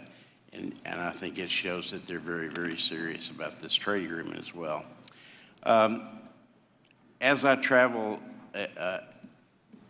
throughout the world and meet with countries that are not involved in these two tariff agreements, we find that there are a lot of countries that would like to sit down and begin to work out trade agreements with us. And one of those that I've just recently visited with is Switzerland. And I would like for you to comment on what you think the possibility would be with Switzerland and countries like Switzerland who have see this as an opportunity for us to step forward and do something. I know that President Trump met with Swiss President Maurer in the Oval Office not too long ago to talk about that. And what is your assessment and the President's assessment of the possibility of that trade agreement? Well, thank you, Congressman. First of all, thank you for your comments about my staff. I should say that one of the real blessings of being the United States Trade Representative is I've got a group of professional people that are really top to bottom, in my judgment, the best in the government. We're a small, little, tiny group, but they're really, really good people. They worked around the clock on this USMCA. They're doing the same thing on China. They're doing the same thing on Japan. They're doing the same thing on Korea. They're doing the same thing on Europe, and I won't go on any further, but the political people we brought in are really top-notch, and the professional people who are there are every bit as good. And indeed, when we announced the USMCA, standing behind the president in that famous picture, famous for us at least, of the announcement, are mostly our professional people, and they really get an enormous amount of credit. I've had people, I've said this before, I've had people who literally sleep in the office at night when we're in the middle of these negotiations, and it's really remarkable for public servants to do that. So I'm really, really pleased that you brought that up. There are a number of other countries where we have talked about FTAs that, number one, I should always say when we do, it's a TPA process. It's going to require consultations. It requires letters. It requires objectives. There's a whole lot of formality that is involved. And we're in the process of consulting at one level or another with the members on a whole variety of these countries. We've talked about really, I think at some point we have to have an FTA with a country in Africa that would then be a model, and then it would spread. We've talked about the TPP countries and that. So there are a lot of options. As you say, one country that has come around and met with the president also came around and met with me is Switzerland. It's something that we are exploring. When I'm asked about this, I always say to myself, tell me what more we're going to sell to you, right? And I want to know why this is going to make somebody somewhere in America, some worker, some farmer, just a little bit richer. If it doesn't do that, then it's probably not worth my time, because I got a lot of things to work on. And that is something that I'm exploring right now. If you look at dairy, do you think you're going to sell a lot of dairy there? I think not, right? So I'm right now in the analysis of trying to go through there. There clearly are people who want to do this. It may very well make sense, but I'm trying to decide who in America, what worker is going to be a little better off if we do it right now. Thank the gentleman. Let me recognize the gentleman from Wisconsin, Mr. Kine, to inquire. Thank you, Mr. Chairman. Mr. Ambassador, thank you for being here in testimony. First, a word of thanks. Thanks for your efforts in lifting the 232s as it related to Canada and Mexico. That's helpful. Also, thanks for the progress you made on Class 7 dairy as it affects Canada. I thought that was significant as far as moving forward. But let me also report back from Wisconsin that the President's trade war that he has decided to engage virtually everyone throughout the globe is having a real damaging effect on folks back home. We've lost over 50% market share and 50% of our exports of dairy products going into China in the last year alone. June is June Dairy Days in Wisconsin, a time for us to celebrate our family farmers in the dairy industry. Every weekend I go home, I'm attending dairy breakfast. I'm talking to these farmers. And the fear I hear in their voices, the fear I see in their eyes are real. They're getting wiped out. We had record bankruptcies last year, 2 a day. That's gone to 3 a day this year. I'm not saying that the trade war has everything to do with it, but it's certainly piling on right now. And the efforts you're making with China right now, I say speed is of the essence, because many of them are hanging on by their fingernails. If the President is hoping to carry Wisconsin next year, this is probably the worst way to go about doing it. They are losing confidence in him because of how they're being wiped out individually in the state. And so I know you have ongoing negotiations with China. You also have it with Japan. I am unaware, as a member of the Trade Committee, of any serious consultation of where those negotiations are going with members of Congress. Is it your opinion that the administration, that you don't need to consult with us on the ongoing negotiations with China and Japan right now? I guess I'm surprised by that. I view myself as talking to members good part of every single day, including you, Congressman, and I'm happy to sit down, as you know, or talk on the phone about all of these things in detail. I know, but you're Anytime you talking want. about one-off conversations now, but there are requirements under TPA. And if there's going to be any change of our behavior, our responsibility, and our relationships with China or Japan, do you feel that you're going to need to bring that back to Congress for our approval? Well, it depends. With respect to China, no, I don't. I don't think I'm going to use TPA at all with China. So having said that, I know you're concerned for the farmers. I understand that. The president has exactly the same concern, so do I. And they're in a very bad way, and it's something we have to deal with as soon as we can. And I also appreciate your comments and all your work with me on USMCA and how important USMCA and how passing USMCA will be faster, will be better and quicker for all of those farmers in Wisconsin. Let me move on to This agreement does USMCA. more for Wisconsin farmers than any trade agreement in history. Let me ask you, though, about USMCA and where we're going from here. It seems like we're stuck, and each side is waiting for the other to make a move here. And what would be helpful, coming from you and the administration, is a set of proposals in order to address the concerns and the feedback that you're getting right now. And, you know, the implementation of the labor reforms Mexico decided to do. How well is that going to go? I mean, something more detailed from you would be helpful in moving the process along. The resolution to the enforcement provisions in it. How do we ensure that there isn't panel blocking as we move forward under this agreement, and that you're not resorting to 301, which would not go over very well by members of Congress. The 10-year exclusivity for biologics, you've heard many concerns. How do you best address that if you don't reopen the agreement? And especially in helping Mexico with the limitation of resources and expertise in implementing the labor reforms right now, the capacity building that we could be in a unique position to help them with, a more detailed proposal from you and the administration on what that would look like and how we can feel more confident that this is actually going to get done in light of the fact that Mexico, with the limited resources, are diverting a lot of time, attention, and resources to immigration issues now, as opposed to how they can best implement the labor reforms that they've passed legislatively but have a long ways to go to implement. One other issue, ILAB. It's the agency at the Department of Labor that's in charge of monitoring and enforcing labor violations and trade agreements. I don't know if you're aware, but the administration's budget that they submitted reduces their budget from $87 million to $19 million, over an 80% reduction. If this is a way to engender confidence from us that these labor provisions will be monitored and will be enforced, it's sending all the wrong signals. Can you give us any assurance that you'll go back to the powers that be to get a commitment from them to properly resource and staff ILAB so that they have the ability to enforce labor violations as we move forward? I'm going to let the ambassador, by way of precedent, answer the question. So I would say, first of all, I don't really know much about budgeting at the Labor Department. They have a whole different group that worries about that. I would say it's a legitimate point that we have to be able to enforce this law, and we have to have the resources to do it, and I look forward very much to working with the group the Speaker has put together to make sure that's the case. And I certainly, with respect to USMCA and labor, we have to make sure we have the right resources. Thank the gentleman.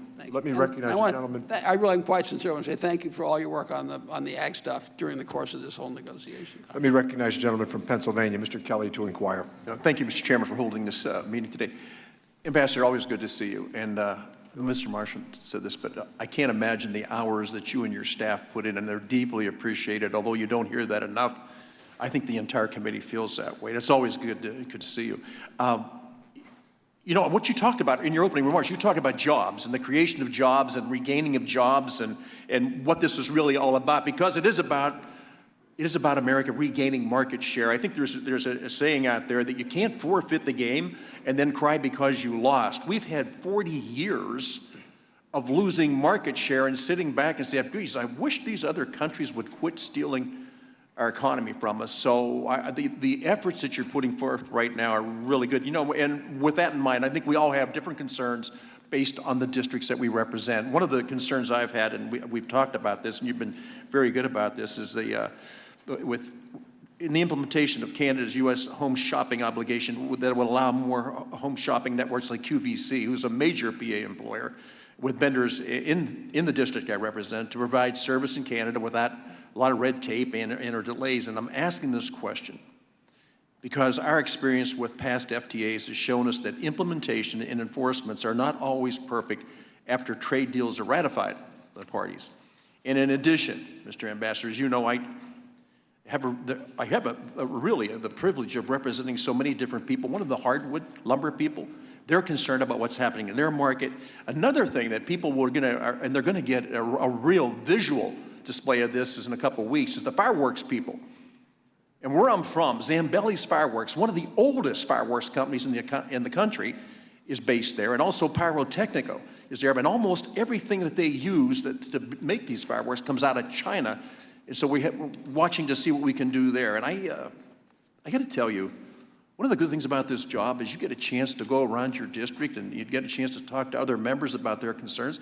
I sat down with a man named Bruce Kinney, who operates a company in Newcastle, Pennsylvania called Blair Strip Steel. Blair Strip Steel goes back to the 1800s. Started in Pittsburgh when it was the Iron City, before it became the Steel City. Mr. Kinney and I were talking, and I said, so, Mr. Kinney, with what's going on and what we're trying to get done when it comes to fair trade and a balanced trade thing, with what's being proposed and imposed, give me your opinion on that. And he said, you know what, I'm gonna tell you something, Congressman. The one thing I would change in all this, if I could, I wish we would have elected this guy 40 years ago. Because we've been losing market share for so long. And you know, during campaigns, everybody talks about what they're gonna do for the American workers and how they're gonna bring the economy back to life and how it's gonna be real vibrant and we're gonna take back our market share. I gotta tell you one thing, me in the automobile industry, once you lose market share, you don't get it back. You don't get it back. What's lost is lost. And I know, as I said earlier, the years that you put into fighting this fight is very much appreciated. But if you can, just a little bit, expand on any of those things that we can do when it comes to QVC and the ability to make sure that we're getting fair treatment from Canada, when it comes to the home shopping network, when it comes to people like Zambelli's and Pyrotechnica, when it comes to the lumber people that we represent. Just a brief summary of what you think you can do in that. And I know you're getting barraged all day with this, but I really do appreciate what you've done and what your staff has done. But anything we can tell those folks back home on what's going to happen. First of all, I appreciate your comments. We at USTR and the President believes that we have a very bad and unsustainable trade situation in the United States. We have over $800 billion in trade deficits, and it's not the result of economic forces for the most part. It's the result of subsidies in closed markets and people having too high tariffs and people taking our technology. And there has, for too long, we've gone on and not done anything about it. And the President just says, no mas, this is going to stop. And everything he directs me to do is to do that.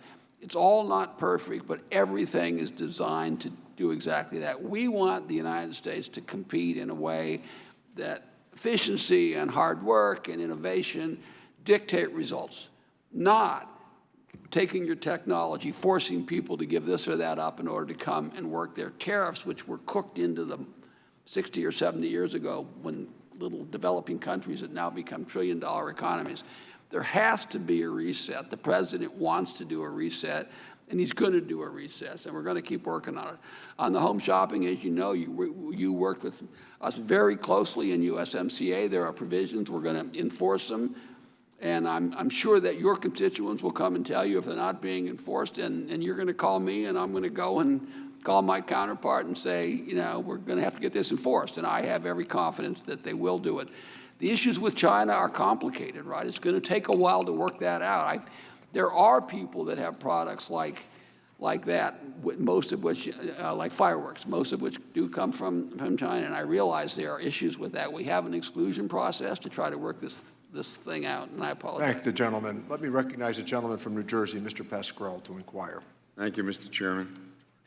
Ambassador Lighthizer, thank you for being here today and your staff.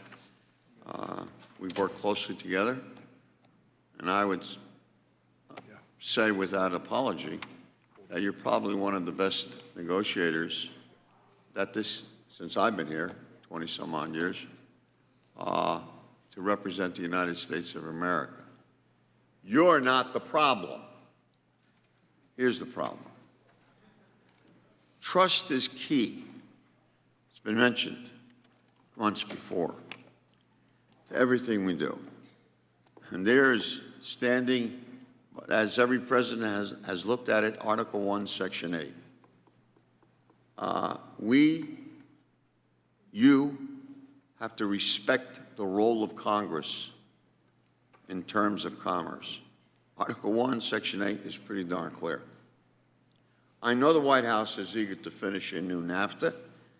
They're trying to drive this thing across the finish line 100 miles per hour. But they were last summer, by the way, too. But the real deal and the right deal for America needs to come under the speed limit. If Congress can't look at over every inch, we're not giving the green light. I was surprised when the President prematurely sent us the draft statement of administrative action for the new NAFTA. I almost got whiplash when he tried to implement tariffs about 15 minutes later. This erratic behavior does not help build trust. And I'm not in the behavioral sciences right now. We'll leave that for another time. But I worry that the President will try to jam us with an implementing bill the first chance he gets. I know we have yet to see this bill. So let me ask you this question. I have a number of questions here. To build trust, will you commit to coming back to our committee before you send us the draft of the implementing bill? Will you commit to do that?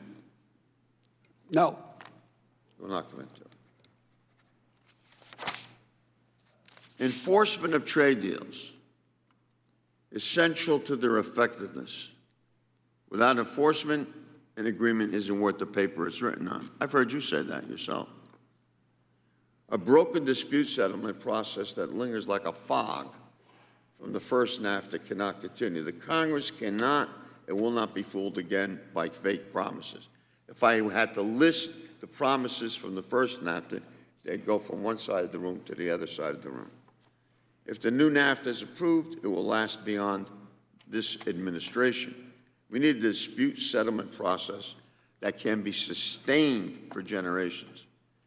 That is one reason why I am skeptical of trusting the proposal to use Section 301. I was dissatisfied with the response in February about declining to use Section 301 to hold China accountable for labor or environmental issues. That is the main reason of outsourcing of jobs in America. It's been proved over and over again.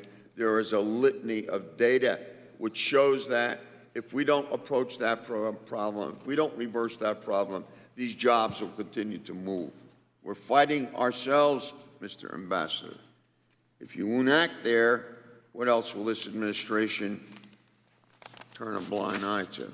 So yesterday you told Senator Whiting that you would do whatever it takes to address core enforcement concerns held by many members. Does this mean you are open to changing the text of the agreement, Mr. Ambassador? So I don't think it's necessary to change the text of the agreement to meet the legitimate needs of members, needs which I agree with.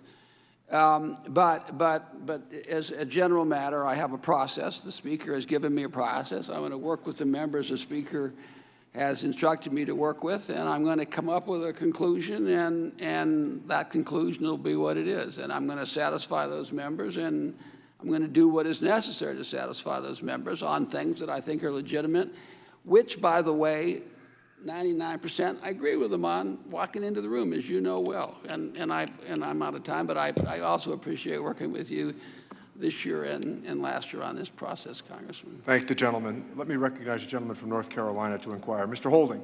Thank you, Mr. Chairman. And Mr. Chairman, I agree with you that there are a lot of trade issues on the table, and we're exploring a number of them this morning.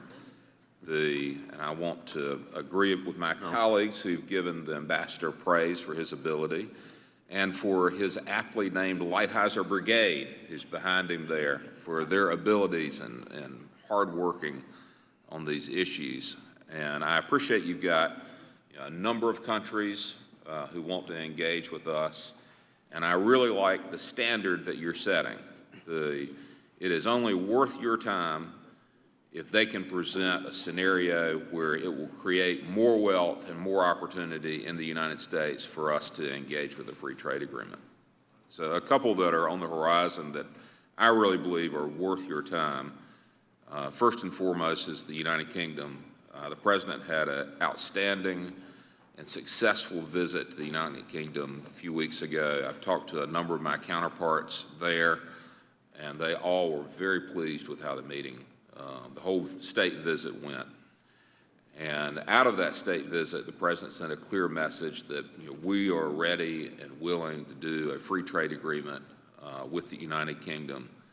And as things are progressing and developing on the political spectrum in the United Kingdom, it looks more and more likely that there will be an opportunity late in the fall where they exit the EU without some sort of an agreement that binds them to different standards and trade agreements with the EU that will preclude them from doing a complete agreement with us. So I just hope that that is on your radar, and there are sufficient members of the Lighthizer Brigade working on that, so we'll be able to strike while the iron is hot by the end of the year, get things rolling, and perhaps be able to effectuate an agreement before the end of this president's term. So you can just nod in agreement and not use a lot of time. Let the record reflect that I'm nodding in agreement. Thank you.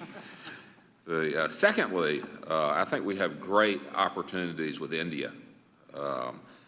India is becoming a more and more important partner with the United States on the military front. There are trade opportunities there. The President is going to have the opportunity to meet with Prime Minister Modi at the G20 summit. And before that, I believe Secretary Pompeo will be in India meeting with the Prime Minister Modi before the G20. So I hope that you see that there are opportunities in India and are prepared to expend the resources and time to talk through the difficulties that we have.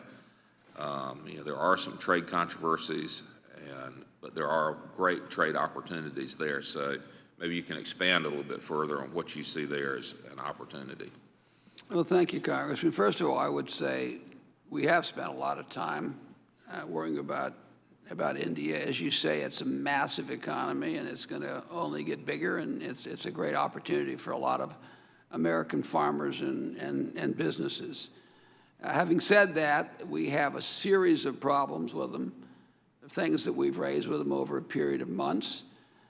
We did a review of GSP, and the President decided to take the GSP away because we made literally no headway on the issues over the course of months and months and months. And we are looking at a variety of other unfair actions that may provoke us to take some additional action.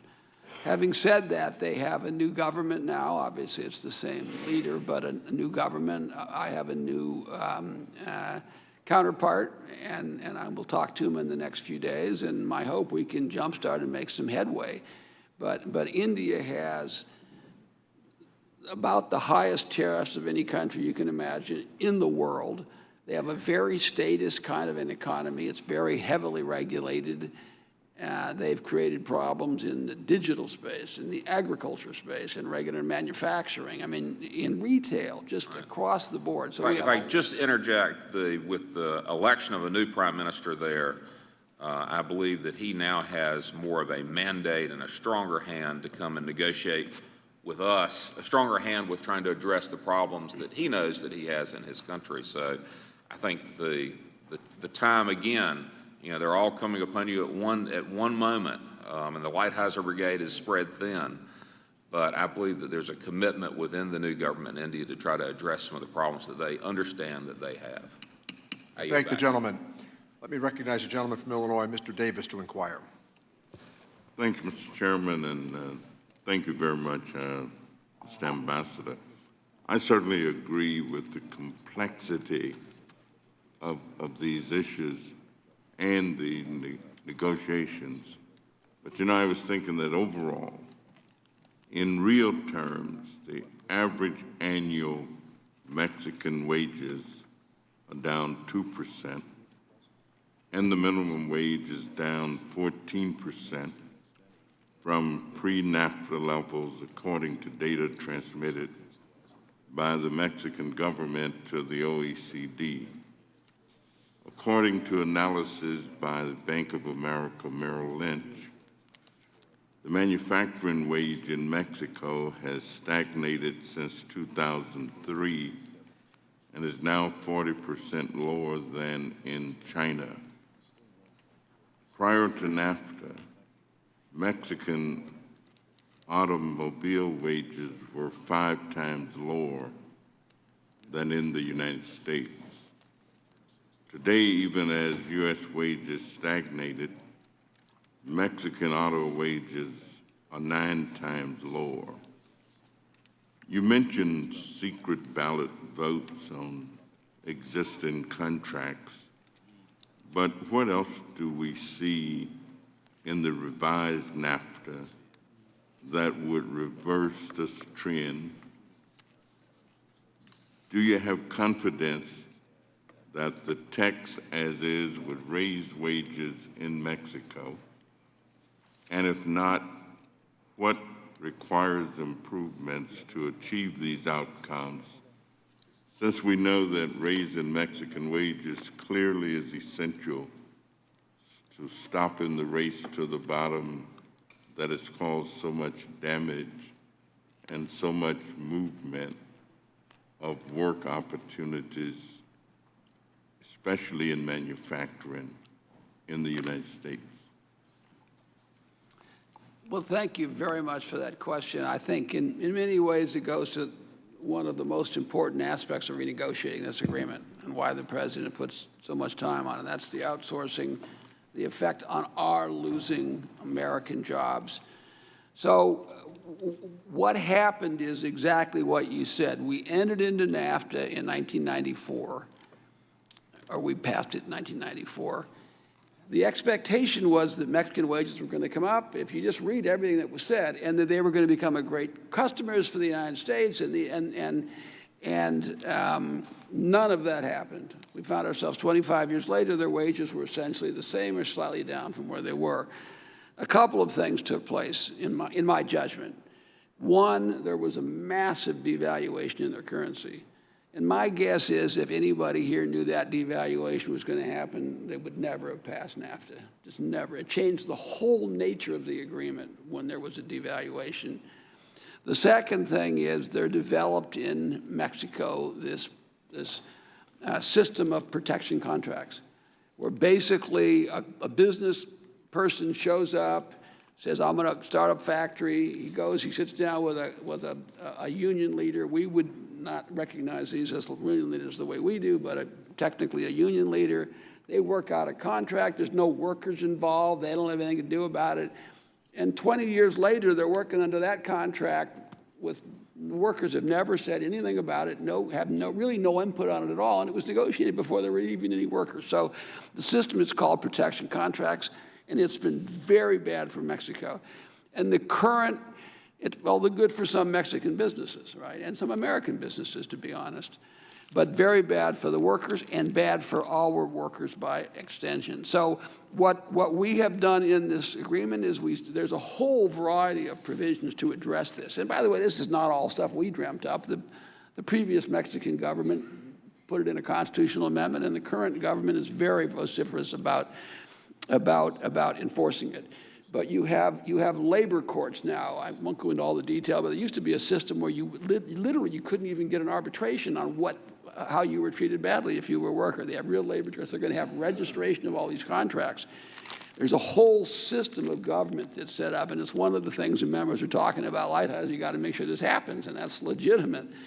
But to me, the key is you have a secret ballot vote on getting a union, getting rid of a union, and on collective bargaining agreements existing and new ones. And if you do that, I think over a period of time, the workers are going to assert themselves. And that, as long as we insist on enforcement of that, my view is that we will have the needed effect. We'll get the promise. and will help to stop outsourcing. There are a lot of other provisions I won't go on about stopping outsourcing in here. Thank the gentleman. Let me call upon the gentleman from South Carolina, Mr. Rice, to inquire. Thank you, Mr. Chairman. Thank you, Ambassador Lighthizer, once again for appearing before the committee. You know, the reason I ran for Congress was what started me down this path was my sons were graduating from college, and it became readily apparent in 2012 that they did not have the same opportunities that I had when I graduated from college. And I said, you know, maybe I can do something about that. Maybe I can help. And I got a menu of, I was worried that America was no longer competitive in the world, that we sat on our hands for 30 years and watched our jobs go overseas and the American middle class not get a raise and wither on the vine. It's smaller, it makes less money, or it did 2 years ago than it did 30 years before. Now, all that's changed in the last couple of years. We're heading in the right direction. You know, I had this menu of things we needed to do to make our country competitive again that I got from an economist at Harvard named Michael Porter. I think you know Mr. Porter. And the top thing on his list was tax reform, that our tax code was uncompetitive in the world and we had to fix that if we expected businesses in America to be able to compete. Next thing was regulatory reform. You know, we've undertaken a lot of that. And 2 years ago, we were being told we would never see 2% GDP growth again. Now we've got what I call the 3-3-3. 3% GDP growth, 3% unemployment, 3% wage growth. It's a pretty magical thing. Hadn't happened in a long, long time. This economy is doing great. Finally, the middle class is getting a raise. But we can't sit on our hands because other countries are going to continue to compete with us. And the next item on Michael Porter's list was balanced trade agreements. Mr. Porter said 30 years ago we were so far ahead of the rest of the world that we could afford imbalanced trade agreements, but we can't anymore. And I've told you, Ambassador Lighthizer, over and over again, that one of the things that gives me the most confidence about this administration is the fact that you've agreed to come on and help us to rebalance these trade agreements so that the American worker at least has a fair shake. Because I think if the American worker has a fair shake, he can compete with anybody on a level playing field. After that on his menu is infrastructure and merit-based immigration, what other countries use to, they use their immigration system to make themselves more competitive rather than chain migration that we have right now. All these are things that we need to work on. We have bipartisan consensus on this trade, I think. You know, as you said earlier, everybody I've spoken to, even the Democrat witnesses that have come up before this panel have said that this agreement is far superior to the existing NAFTA. And I believe if we got a vote today, it would pass today. The question is politics and whether or not the Speaker is going to allow us to have a vote and give Mr. Trump a victory before the election. So I hope that we choose the benefit of the American worker over politics. That is my sincere hope. So again, Mr. Ambassador, I want you to take a message back to President Trump from me. I want you to tell him that I very much applaud his decision to put competent, hard-nosed negotiators like you in charge of rebalancing our trade so that the American worker has a fair shake. If we can get USMCA done and the China agreement done, we can expect to have the 3-3-3 for a long time, for the foreseeable future. If we don't, we can expect it to deteriorate. And you tell the President that South Carolina is behind him. We are rooting for him. Keep charging. I yield back. I thank the gentleman. Let me recognize the gentlelady from California, Ms. Sanchez, to inquire. Thank you, Mr. Chairman. Ambassador Lighthizer, I want to hit a number of topics this morning, so I'm going to get right into it. The key to any trade agreement is enforcement, and unfortunately our track record on that front has been incredibly poor, particularly with regard to labor provisions. I was around in Congress for the negotiation of our agreements with Central American countries, Colombia and Peru.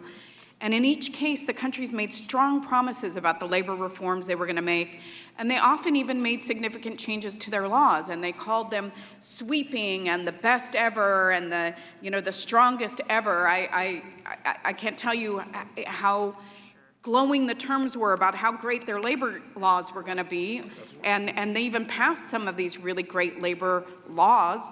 But 5 and 10 years later, the situations for workers in those countries still remains dangerous and frankly unchanged. So I'm deeply concerned that we appear to be in the same position today with Mexico. And your assertion that if we just give secret ballot elections to workers, that suddenly all of the labor problems are going to magically correct themselves, I think is a little Pollyannish. Mexico has just passed what appears to be a historic reform of their labor and justice systems, but our committee staff just returned from a fact-finding mission to investigate what the implementation process will look like in the coming years. And while there is, some reason to be hopeful, reforming their labor system is a massive undertaking that's going to require years to implement. It's going to require significant resources, and it's going to require technical expertise from outside experts. And I'm, quite frankly, very concerned that the new NAFTA repeats the same mistake that we keep making over and over again in our trade agreements. It lacks the necessary enforcement tools to ensure that our trading partners are living up to the promises that they made before the agreement enters into force. Instead of repeating the same mistakes, we need new creative monitoring and enforcement tools that provide the United States with the leverage to ensure compliance 5 and 10 years down the road. Because as has Mr. Pasquale stated, without enforcement, the trade agreements are not worth the paper that they're written on. And so I'm curious to know if you will commit to working with House Democrats on a monitoring and enforcement mechanisms that we can write into that agreement. Well, thank you, Congresswoman. First of all, I've been called a lot of things, but I've never been called Pollyannish before. So I will note. Well, I just did it, so I stand by it. I understand that. I'm sure it was meant in the best possible way. No disrespect to how hard you work on negotiating this, but clearly just giving people access to the ballot for union elections doesn't cure threats of murder, doesn't cure threats of intimidation. These are common practices that go on. There are a variety of other provisions in here. There are specific provisions against violence, for example, which you just mentioned. The point, which are not exactly ironclad. I have some concerns with that, but the question is. But we agree that they've never existed in a trade agreement before. Great. In the history of the world. They've never existed. existed. We agree on that? Certainly, right. But can we agree that there's no mechanism for enforcement as yet? Well, in the first place, no, I don't agree with that. And in the second place, I have a system where I'm going to sit down and work with members consistent with the way the Speaker has asked me to do it, and to plus up the enforcement. I've made that very clear. I'm happy to do that. I agree with that. I think it has always required changes in U.S. law. Okay, then I will take that as a yes, that you're willing to work with us on the monitoring and enforcement mechanisms. I have several other questions that I want to get to. I also have significant concerns regarding USTR's stance on CDA 230. That provision, which gives broad immunity to technology platforms from the harms caused by third-party content they distribute and profit from, has become increasingly controversial. In fact, last year, Congress amended the law for the first time to exclude sex trafficking claims. Many policymakers have been talking about other amendments to that law relating to illegal opioid sales, deepfakes, material support for terrorism, civil rights claims, or discrimination against certain political viewpoints. For over 2 decades, there was no effort to get CDA 230 into U.S. trade agreements, and I'd like to know why USTR has made this shift. I mean, there's this market access claim, but it's hard for me to see how CDA 230 is a trade issue, because general concepts of civil liability are not discriminatory, and U.S. companies are often the dominant service provider in foreign markets that don't have CDA 230, so I really don't see how you can assert some market access reason, and I was wondering if you could provide me with some clarity on that. Well, I will do it as briefly as I can, since you're over your time, and I don't want to impose on the rest of the members. I would say, number one, there was no effort to put 230 in trade agreements for the past 2 decades because 230 didn't exist in the past 2 decades. This is U.S. law. I didn't write 230. The Congress did. It was signed by the president, number one. Number two, we think it's that there are nowhere near the problems that you say on issues of public morality and the like. We put in specific language to make sure that that was not a problem. I guess the third thing I would say, just very briefly, is there's a whole updated digital trade chapter that takes care of all of these issues and tries to reflect what is in the laws of the United States. This is thought to be a way that small internet companies can grow and use their advantages. I think the chairman for his indulgence, and I yield back. Thank the gentlelady. After recognizing Mr. Schweikert, we will then proceed for a 2-to-1 recognition of committee members. Mr. Schweikert is recognized. Thank you, Mr. Chairman. Couple things, just tried to go through some of these quickly. So, Mr. Ambassador, still getting inbound concerns from Arizona entrepreneurs and business on ISDS, feeling that they're being put at a disadvantage because Mexican businesses, Canadian businesses would have access to our court system. What can I say to them to make them feel better about the changes in ISDS? Well, I guess I don't understand the nature of the problem. If there's actual expropriation, they get the benefit of ISDS. If there's denial of national treatment or MFN, they get the benefit of ISDS. And one of the biggest advantages the United States has as a country is this legal system. And if they want the benefit of the U.S. legal system, it's very simple. All they have to do is invest in the United States. Everybody in the United States gets the benefit of the U.S. legal system. But the response is, don't invest in Mexico, invest here, and, okay. No, I'm not saying don't invest in Mexico. What I'm saying is when you invest in a country, one of the considerations you have is the political stability in the country. You factor that in. So we made a policy decision to roll back the protections to encourage you not to do that type of capital investment south of the border? No, I would say the opposite. We made a decision not to subsidize people to outsource their businesses to Mexico and other countries. So just not give them a mechanism where so force them to have to go through the Mexican court system, which... They're not, in the first place, they're making the decision to put their investment in Mexico. I'm not making that. I'm just saying they ought to consider that. No, I appreciate, no, please understand, I appreciate the honesty of the comment. I think it's a little not particularly helpful for being a border state that actually parts of our manufacturing infrastructure and stuff are on both sides of the border, but it is what it is. Customs Act, as you know, I have a great interest in de minimis. Do you believe we have to do something actually in updating the Customs Act, or will USMCA functionally just be our proxy for adjusting de minimis numbers? Well, I don't know precisely what you're referring to. I would say this. I find the de minimis, I find it ridiculous to me that we have these tiny de minimis standards in Mexico and Canada.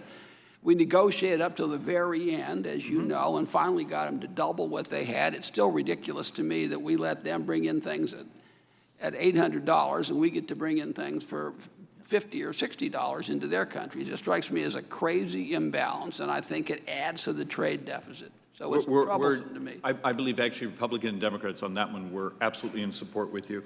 Another thing, just because and this might be more of a comment for staff, there's a number of us who've had both Republicans and Democrats conversations how in the future, how do we build a working group or some mechanisms to help you on a vision that would fix the inequities in the WTO mechanisms, the timelines, enforcements. Is there a way the U.S. Congress in a bipartisan fashion can bolster fixing these bilateral trade enforcement mechanisms? Well, yeah, well, thank you for that. As you say, the WTO is in my judgment at least, and I think in the President's judgment, is in need of reform. I've worked with a number of members on it. I continue to do that. If there's some way that the chairman and the ranking member want to organize some group within the committee, I'm happy to do that. I'm happy to engage on that. I think it's really an important issue, and it's extremely complicated. Mr. Chairman, on that particular, that might be worthy of a side project for many of us that have demonstrated an interest in that. Two last things. I know seasonality ends up becoming as much of regions of the United States fussing at each other. And I know some regions maybe have been much louder, but please take into consideration a smaller state population-wise like Arizona, but we also have California, Texas, that seasonality, particularly on tomatoes and things of that nature, as been reported, would actually hurt our industry while benefiting others. Just have a level of sensitivity that seasonality makes a lot of our growers very, very nervous. I appreciate that. I am aware of that, and I've heard from a lot of those members and talked to them. Last thing I'll throw out, and this may be part of the thought experiment, I know we would love to start to build some type of open trade agreement with an African country. Just please, in parts of that consideration and thought, I know you've made a great statement earlier that trade agreements should be about maximizing economic vitality for the United States. Absolutely agree. But we do have a country like Tunisia, even though technically it's a North African. They were the tip of the spear on sort of, shall we say, the revolution, the only successful country out of the Arab Spring to develop an open constitution. Small country, I think actually that should be rewarded. Thank the gentleman. Let me recognize the gentleman from New York, Mr. Higgins, to inquire. Thank you, Mr. Chairman. The United States economy, Ambassador, is $21 trillion. It's 70% consumption. It's a population of 327 million people. Canada is a population of 37 million people. It's almost a $2 trillion economy. What the United States and Canada share is that they're both mixed economies, highly integrated, with a high level of respect for worker wages, labor standards, and the environment. Mexico is a population of 130 million people. It's a $2.5 trillion economy. Since NAFTA, Mexican's economy grew by a little bit more than 1% a year. The poverty rate is still the same after 25 years, and the minimum wage in Mexico is $5 a day, a little bit less than 63 cents an hour, assuming an 8-hour workday. As has been said here before, trade agreements are worthless unless they are explicit and enforceable. Reading through the North American Free Trade Agreement, the primary goal was the integration of Mexico with the highly developed, high-wage economies of the United States and Canada. This, in the North American Free Trade Agreement, was referred to as wage convergence. You're familiar with the maquiladora factory concept, which was accelerated under NAFTA. It's essentially 3,000 factories that do manufacturing, assembly, and export that are owned by U.S., Japanese, and European companies. They employ 1 million Mexican workers. This has led to a significant increase in pollution and environmental damage along the northern border of Mexico and the southern border of the United States, costing tens of billions of dollars each year to both governments. What, if anything, in the new agreement to replace NAFTA is being done to reform the maquiladora factories and the low wages that are being paid there and the environmental standards that are not being enforced there? Would you put your microphone on? Thank you. I certainly agree with your analysis, pardon me, of the problem. We have not seen, we did not see the promises that were made in NAFTA fulfilled. And we didn't see them in a whole variety of areas. The maquiladora process, I believe, was an attempt by Mexico several years ago to try to industrialize and try to develop manufacturing by taking advantage of NAFTA. They did, I would suggest later, they tried to do the same thing about 10 years ago in the auto industry, where they tried to do a similar kinds of thing. What is being done to try to correct these problems? I would come back to what I said before. There are a whole lot of very specific labor provisions that are in this agreement. To me, at least, the reason the principal reason that Mexican labor has not benefited from from NAFTA and thus had the effect of benefiting us, because I'm looking at it always from the United States point of view, is these protection contracts. All these maquiladora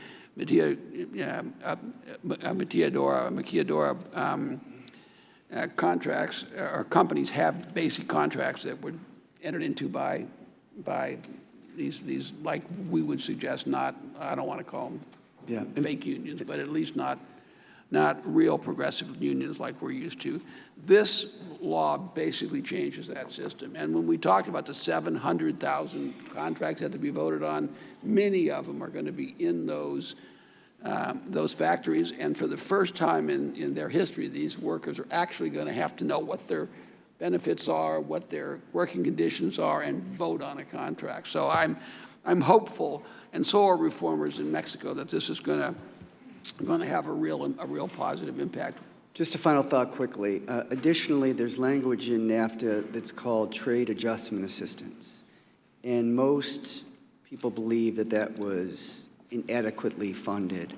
And it basically was to say to the American worker, through these trade agreements, there is going to be disruption that will require reemployment and retraining. Is anything done in the new agreement to bolster the level of funding under trade adjustment assistance?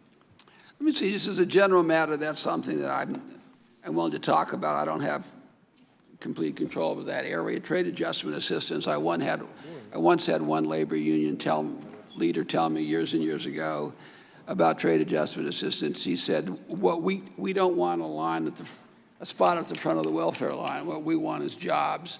And I always thought of trade adjustment assistance in that sense, in that context, even since back in the 70s and 80s. It has a large element of retraining and the like, so there are a lot of good things about it. But I thank the gentleman, and let me recognize the gentlelady from Alabama, Ms. Sewell, to inquire. Thank you, Mr. Chairman, and welcome, Mr. Ambassador. I have so many questions for you today because my constituents are hurting from many of this administration's trade policies.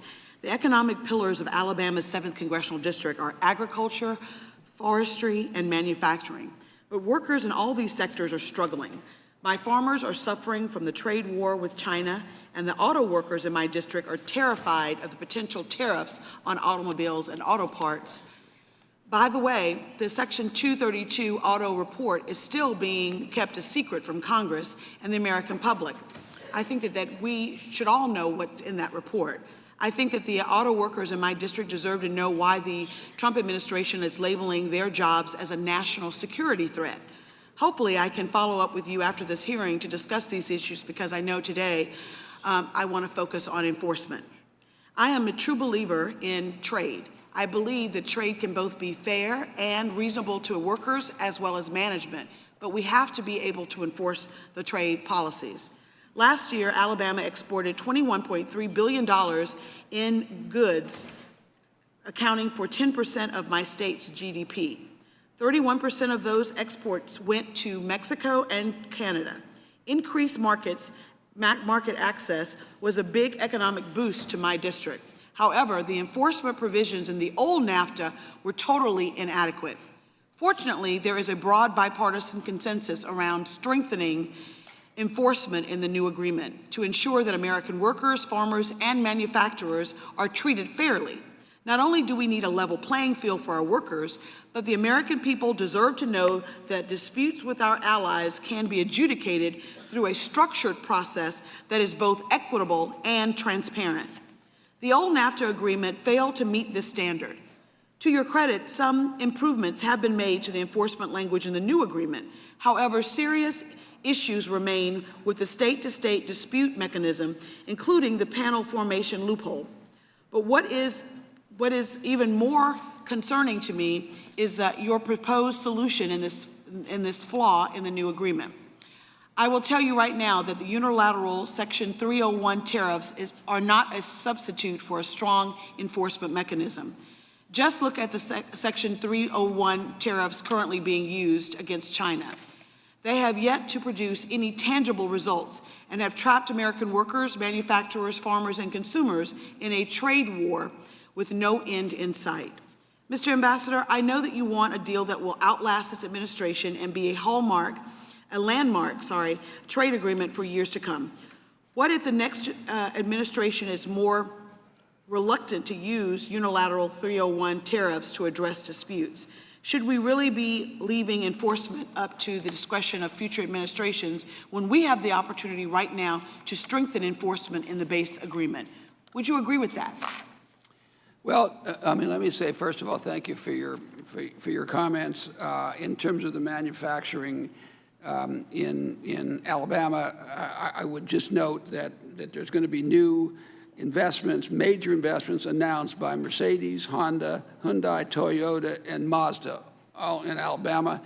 So the auto workers there, of which there are many and growing, ought to be very happy. They are happy, sir, but they really are concerned about the Section 232 using them, considering what they do to be a national security threat. Well, and we still are on uncertain ground with that. I mean, I know that there's been a 6-month reprieve, but where is this administration with respect to auto tariffs?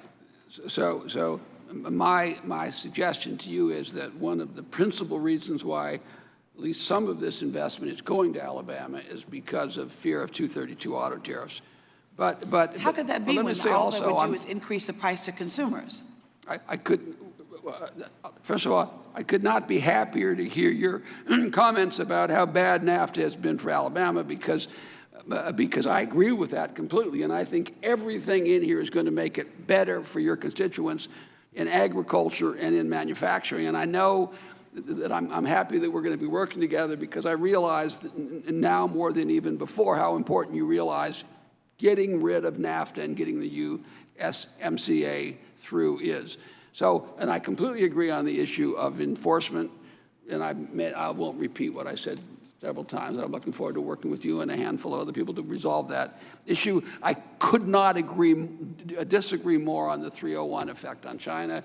We did nothing. I can tell you that a lot of my nothing for decades and decades and decades with China. All we're seeing is an outrage. War on pricing, and the consumers, especially the low-income consumers, really are hurting the worst. Thank you, Mr.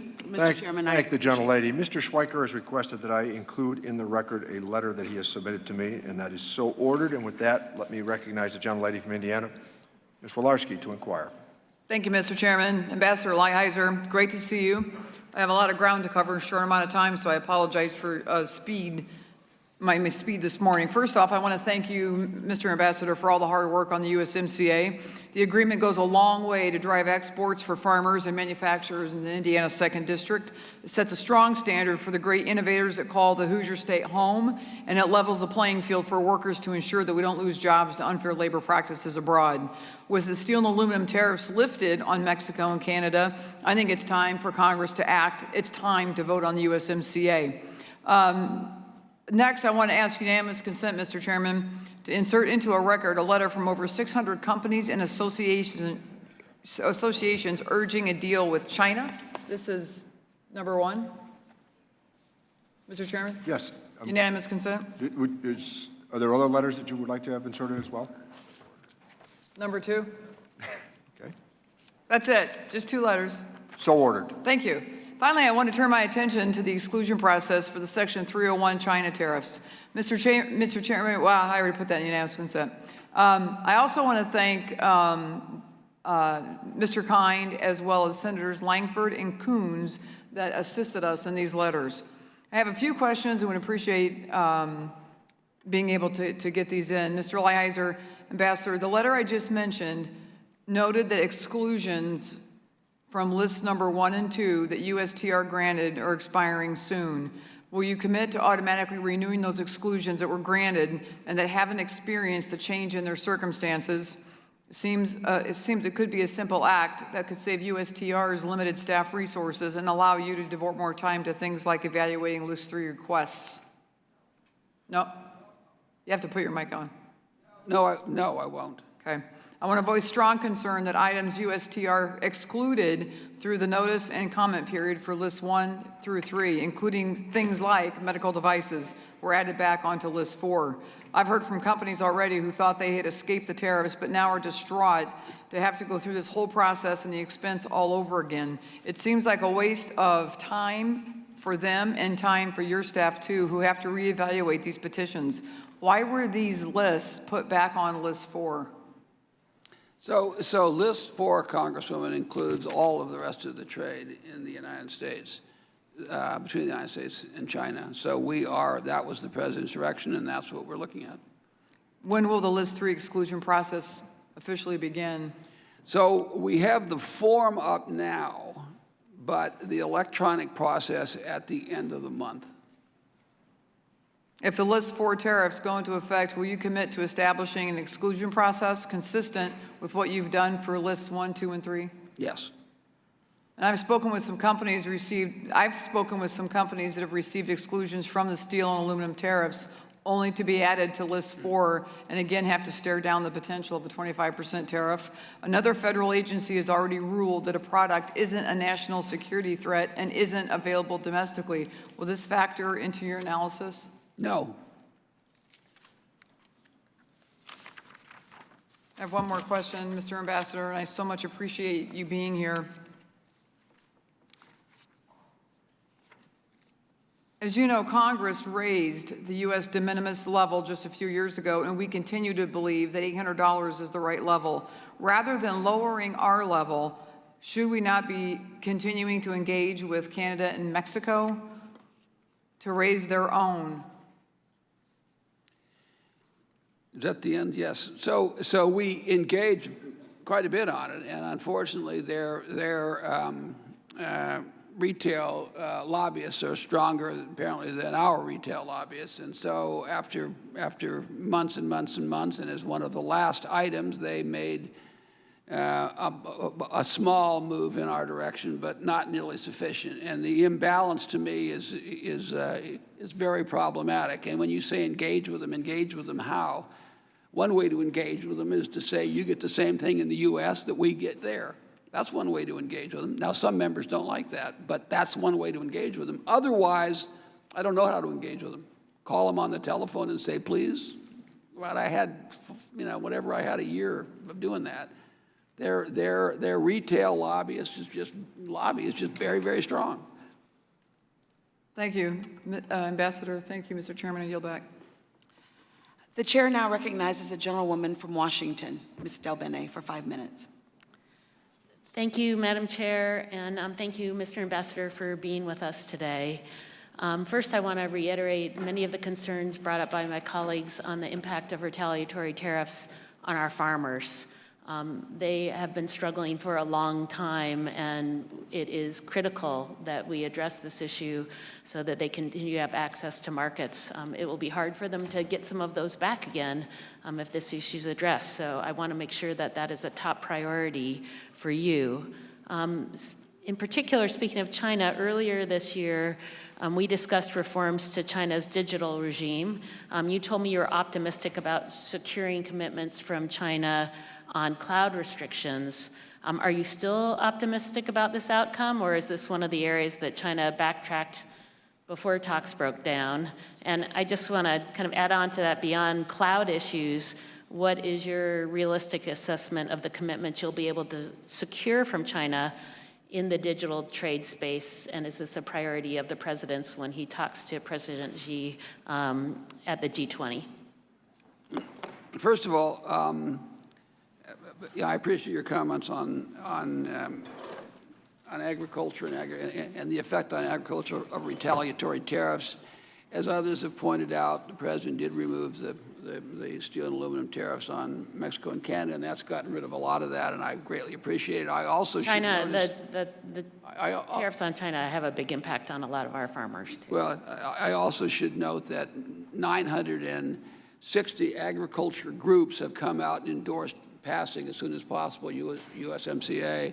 So I think there clearly is in the agriculture community a strong view that this is something that should be done and done quickly. Now, on the area of digital cloud services, we'll see. I certainly can't in this hearing talk much about it, although I'm happy to have a private conversation with you about it. It's clearly the digital space generally are areas where there was a backtracking for sure, and the actual details of it, I just want to talk to you about it privately.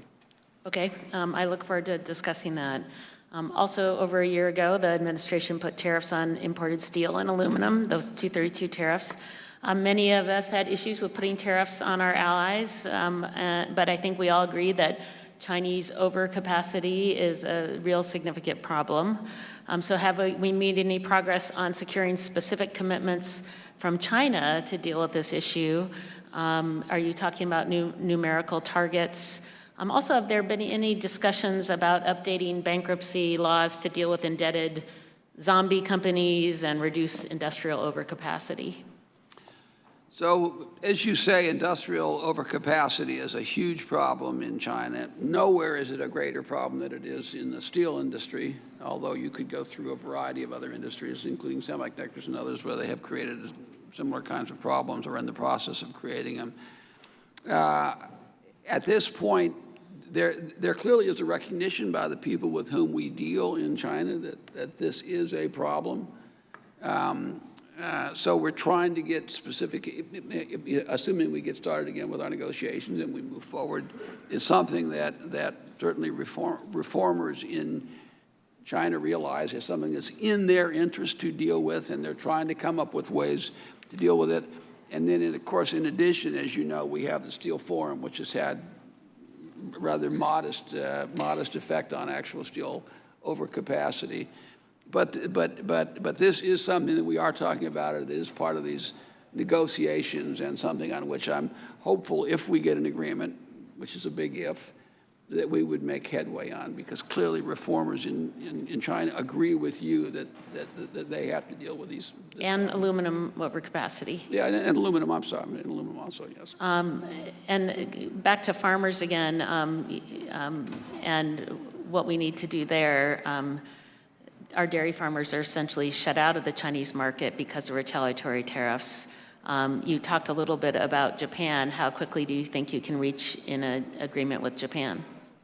So that's a high priority, as I've indicated. I think you were sitting there patiently during my saying that I've had meetings last week. I have meetings again next week on this issue. Our staffs have worked more or less continuously. It's a complicated issue. They have a very, very statist, structured, protectionist agriculture industry generally, and dairy, as is in most cases, dairy is among the worst in agriculture in terms of protection. I'm hopeful that we'll come to an agreement in the next several weeks. That's probably as close as I can come, but it's a high priority. We're working very, very, very hard on it. Thank you, Mr. Ambassador. I yield back. The chair now recognizes Ms. Chu from California. Ambassador Lighthizer, I'm extremely concerned about the impact of this administration's Section 301 tariffs on our country's economy. I know it is hurting many businesses in my Los Angeles district as you raise the tariffs from 10 to 25%. One of those businesses is iRobot in Pasadena. They're the inventors of the popular Roomba robotic vacuum, and in fact, they are the only American-owned consumer robotic company. They employ 675 full-time employees in the U.S. in high-paying research and development jobs, but they manufacture the Roomba in China. Now, they've managed to absorb the cost of the 10% tariff, but now with the tariffs being raised to 25%, they will truly be adversely affected in multiple ways. So I urge you to reach a deal soon and reverse these tariffs ASAP, but at the very least, allow businesses to apply for an exemption. And in fact, I would like to submit this testimony for the record in support of their application for exclusion. In terms of procedures, will USTAR be able to meet its June 30th deadline for beginning the waiver process for List 3 of the Section 301 tariffs? And are you planning to hire more staff members to ensure a timely review of applications? Without objection, that letter will be entered into the record. And I'm hopeful on the June 30 deadline, as you say. I believe we'll meet it. We are hiring more people. You know, we're also borrowing people from other agencies. So we're trying to put together the group of people that we need to be able to review these quickly. As we've noted before, we're a small agency, and we're doing what, and as you know, I guess, we are a small agency, and we are borrowing a bunch of people on a temporary basis, and we're also hiring up, and we also have some of these temporary contracts for certain jobs can be done by people. And so we're taking this very seriously. We're trying very hard to do it, and we realize that there's a substantial impact on real business, particularly small business, and even aside from the actual cost of the tariffs, just the cash flow is an issue for these people, and it's something that we're very concerned about. Well, let me talk about others hurt by these tariffs. The most recent list of 301 tariffs against China includes a 25% tariff on printed materials. This means children's books, textbooks, technical, scientific, and professional books, many of which are created in the U.S. by American authors and illustrators, but are printed on unique paper exclusively made in China. I understand that under the International Emergency Economic Powers Act, that information and informational materials are exempt from these types of restrictions. So how is this tariff justified? Well, in the first place, we're not using IEPA for the legal authority to put these tariffs in place. We're using Section 301. And under Section 301, we're permitted to put duties in place. There's no exclusion for paper or whatever there was under IEPA. I'm not an expert on IEPA. I know it reasonably well. In terms of the last group of products, as you know, we have hearings that started, I guess they started on Monday, and they're going until next Tuesday. And there's a lot of people submitting. There are like 300 and some witnesses, and there are a lot of people making submissions. And we will consider all that, take it all into account before the president makes a final decision as to whether to put tariffs on or at one level, you know, at what level or the like. Thank you. Last question. I recognize that you've taken the labor provisions of the USMCA further than it's been taken before, but I continue to be concerned about the enforceability of those provisions if it is not in the agreement itself versus a side letter. And also, Mexico would face many challenges in seeing these reforms through. So, Ambassador Lighthizer, to what extent has USTR been engaged with the Department of Labor to ensure they're ready to provide assistance to Mexico? So I'm happy to do that. I've talked to the Secretary. He's also quite happy to do it. I think it's an important part, capacity building, that we should do down there. I should also make the point that the labor provisions are in the USMCA. They're not in any side agreement.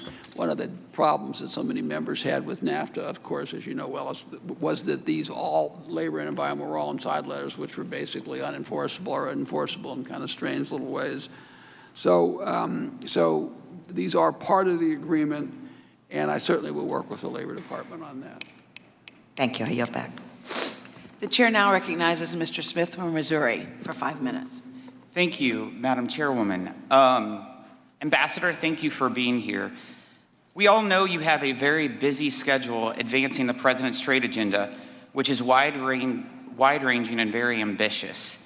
We appreciate the updates you've provided to us today. I first want to thank you and the President for all of your hard work on USMCA. It's a strong trade agreement that will benefit every American.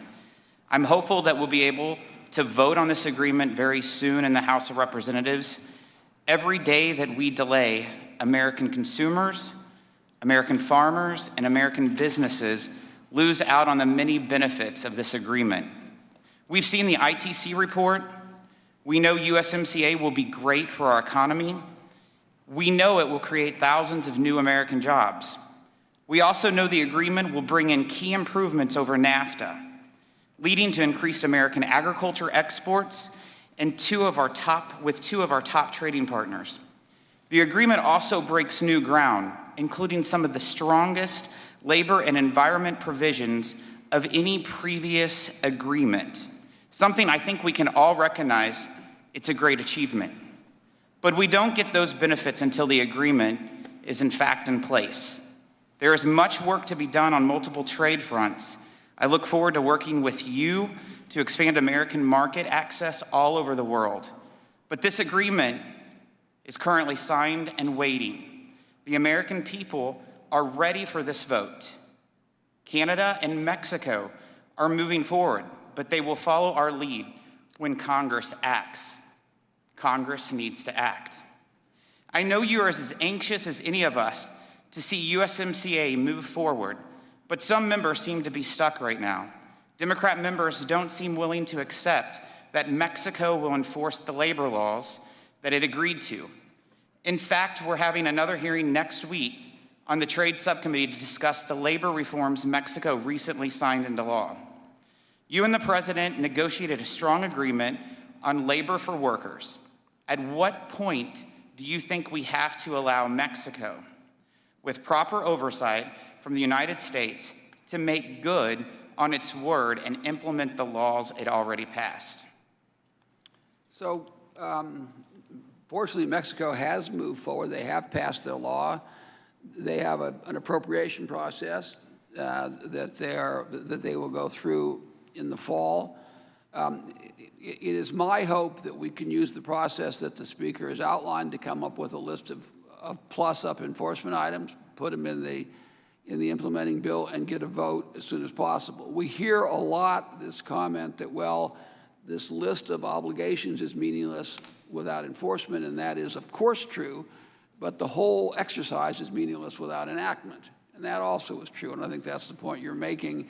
And I certainly agree with you that delaying this process unduly costs jobs, and it costs American wealth, and it costs farmers their income. So thank you, Ambassador. I want to hit on a couple questions. So with regard to China, there's a lot of concern among farmers and producers who I represent about loss of market share while we work towards an agreement with China. What assurances can you provide that regaining that market access is part of your ongoing negotiations with China? For sure, that's getting rid of those retaliatory tariffs, and also new purchases by the Chinese is an important part of what we're working on, something the President focuses on every day. Something else I want to hit on. After promising to open the rice markets in 2001, the U.S. has yet to ship one kernel of rice to China, thanks to trade barriers China has put in place. China is the largest importer of rice in the world. Can you offer any indication that U.S. rice farmers will have access to a market they were promised nearly 20 years ago in these trade negotiations? Well, it certainly is something that we're working on as one of the principal issues. I would also say that when the Chinese were here in December, they said they were going to buy, as you know well, additional rice, and those purchases never happened. Not because of anything that happened in the negotiation, they just literally never happened. Just keep fighting for the U.S. rice producer, and I know that you and the President are. I also want to hit one other point before my time expires. We know that India provides domestic support for the U.S. cotton industry in violation of the World Trade Organization. We've discussed this before in the past. Last year, the U.S. took steps at the WTO to counter that support. What has India's response to that been, and what are our next steps? Well, I'll be fairly brief since I'm already past the time. I completely remember our conversation. You're completely right. We did, in fact, notify to the WTO the additional, we would think, not permitted subsidies in India. We have a new government in India, the same prime minister, but a new government, and this is something that I expect to engage on with the new trade minister very, very soon.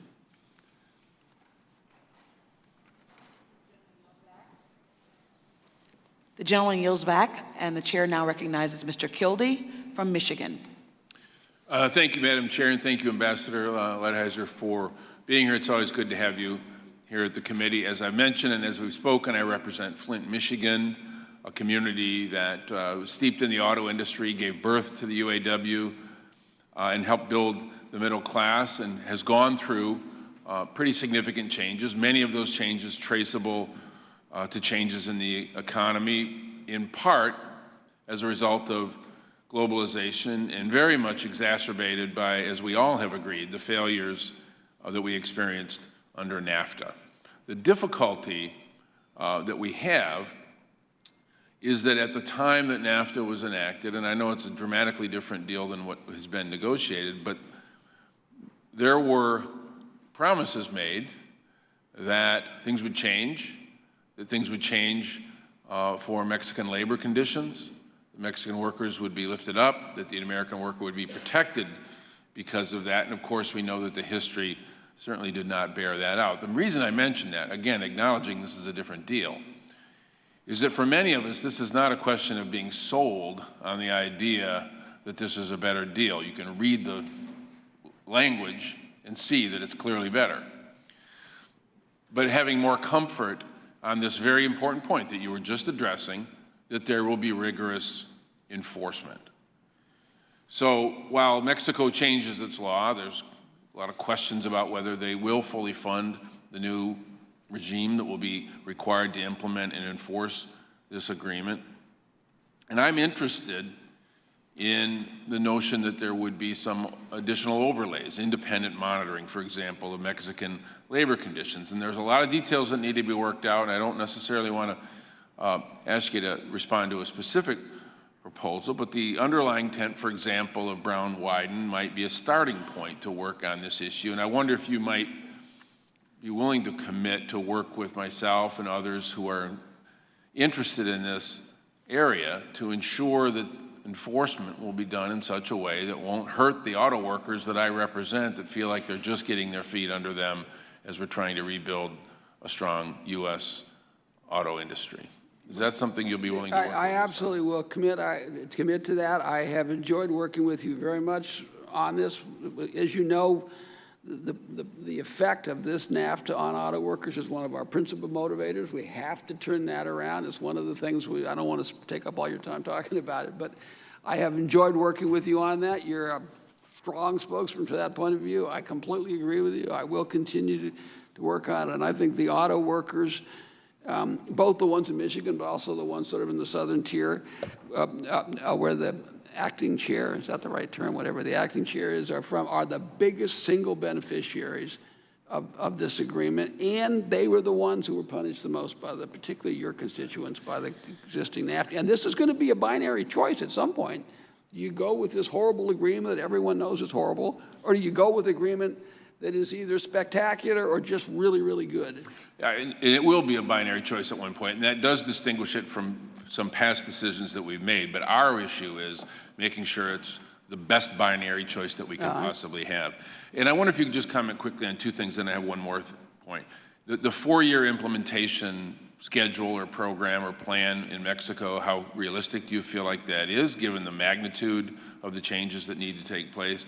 And secondly, do you think, and again, this relates to the magnitude of the problem, will the Mexican government act to commit the resources, the financial resources it will take for implementation? And if you could just quickly answer, because I have one other quick question that I would like to pose. So the answer to me is, I think 4 years is aggressive. It's something that we insisted on at the request and advocacy of organized labor.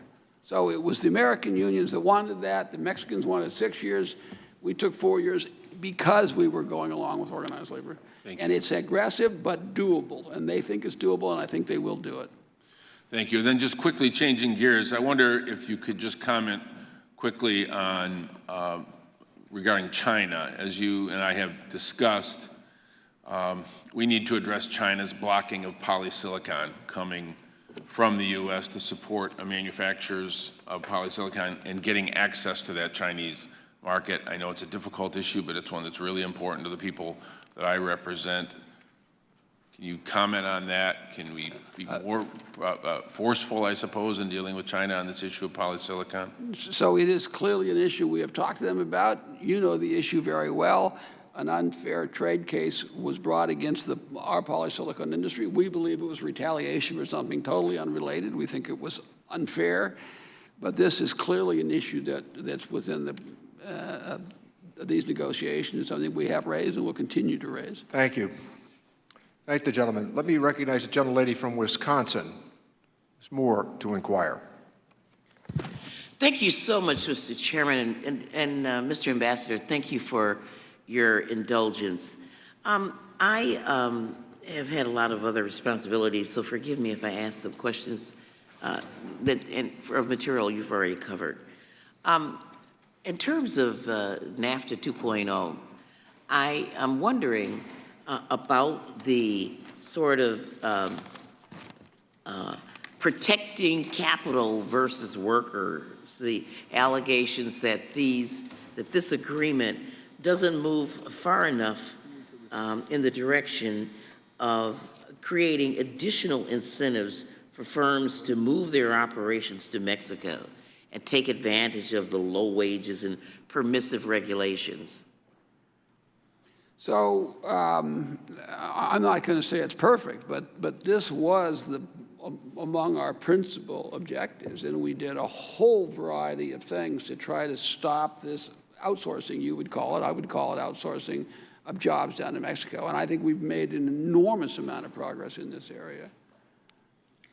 Well, obviously, that's the case, but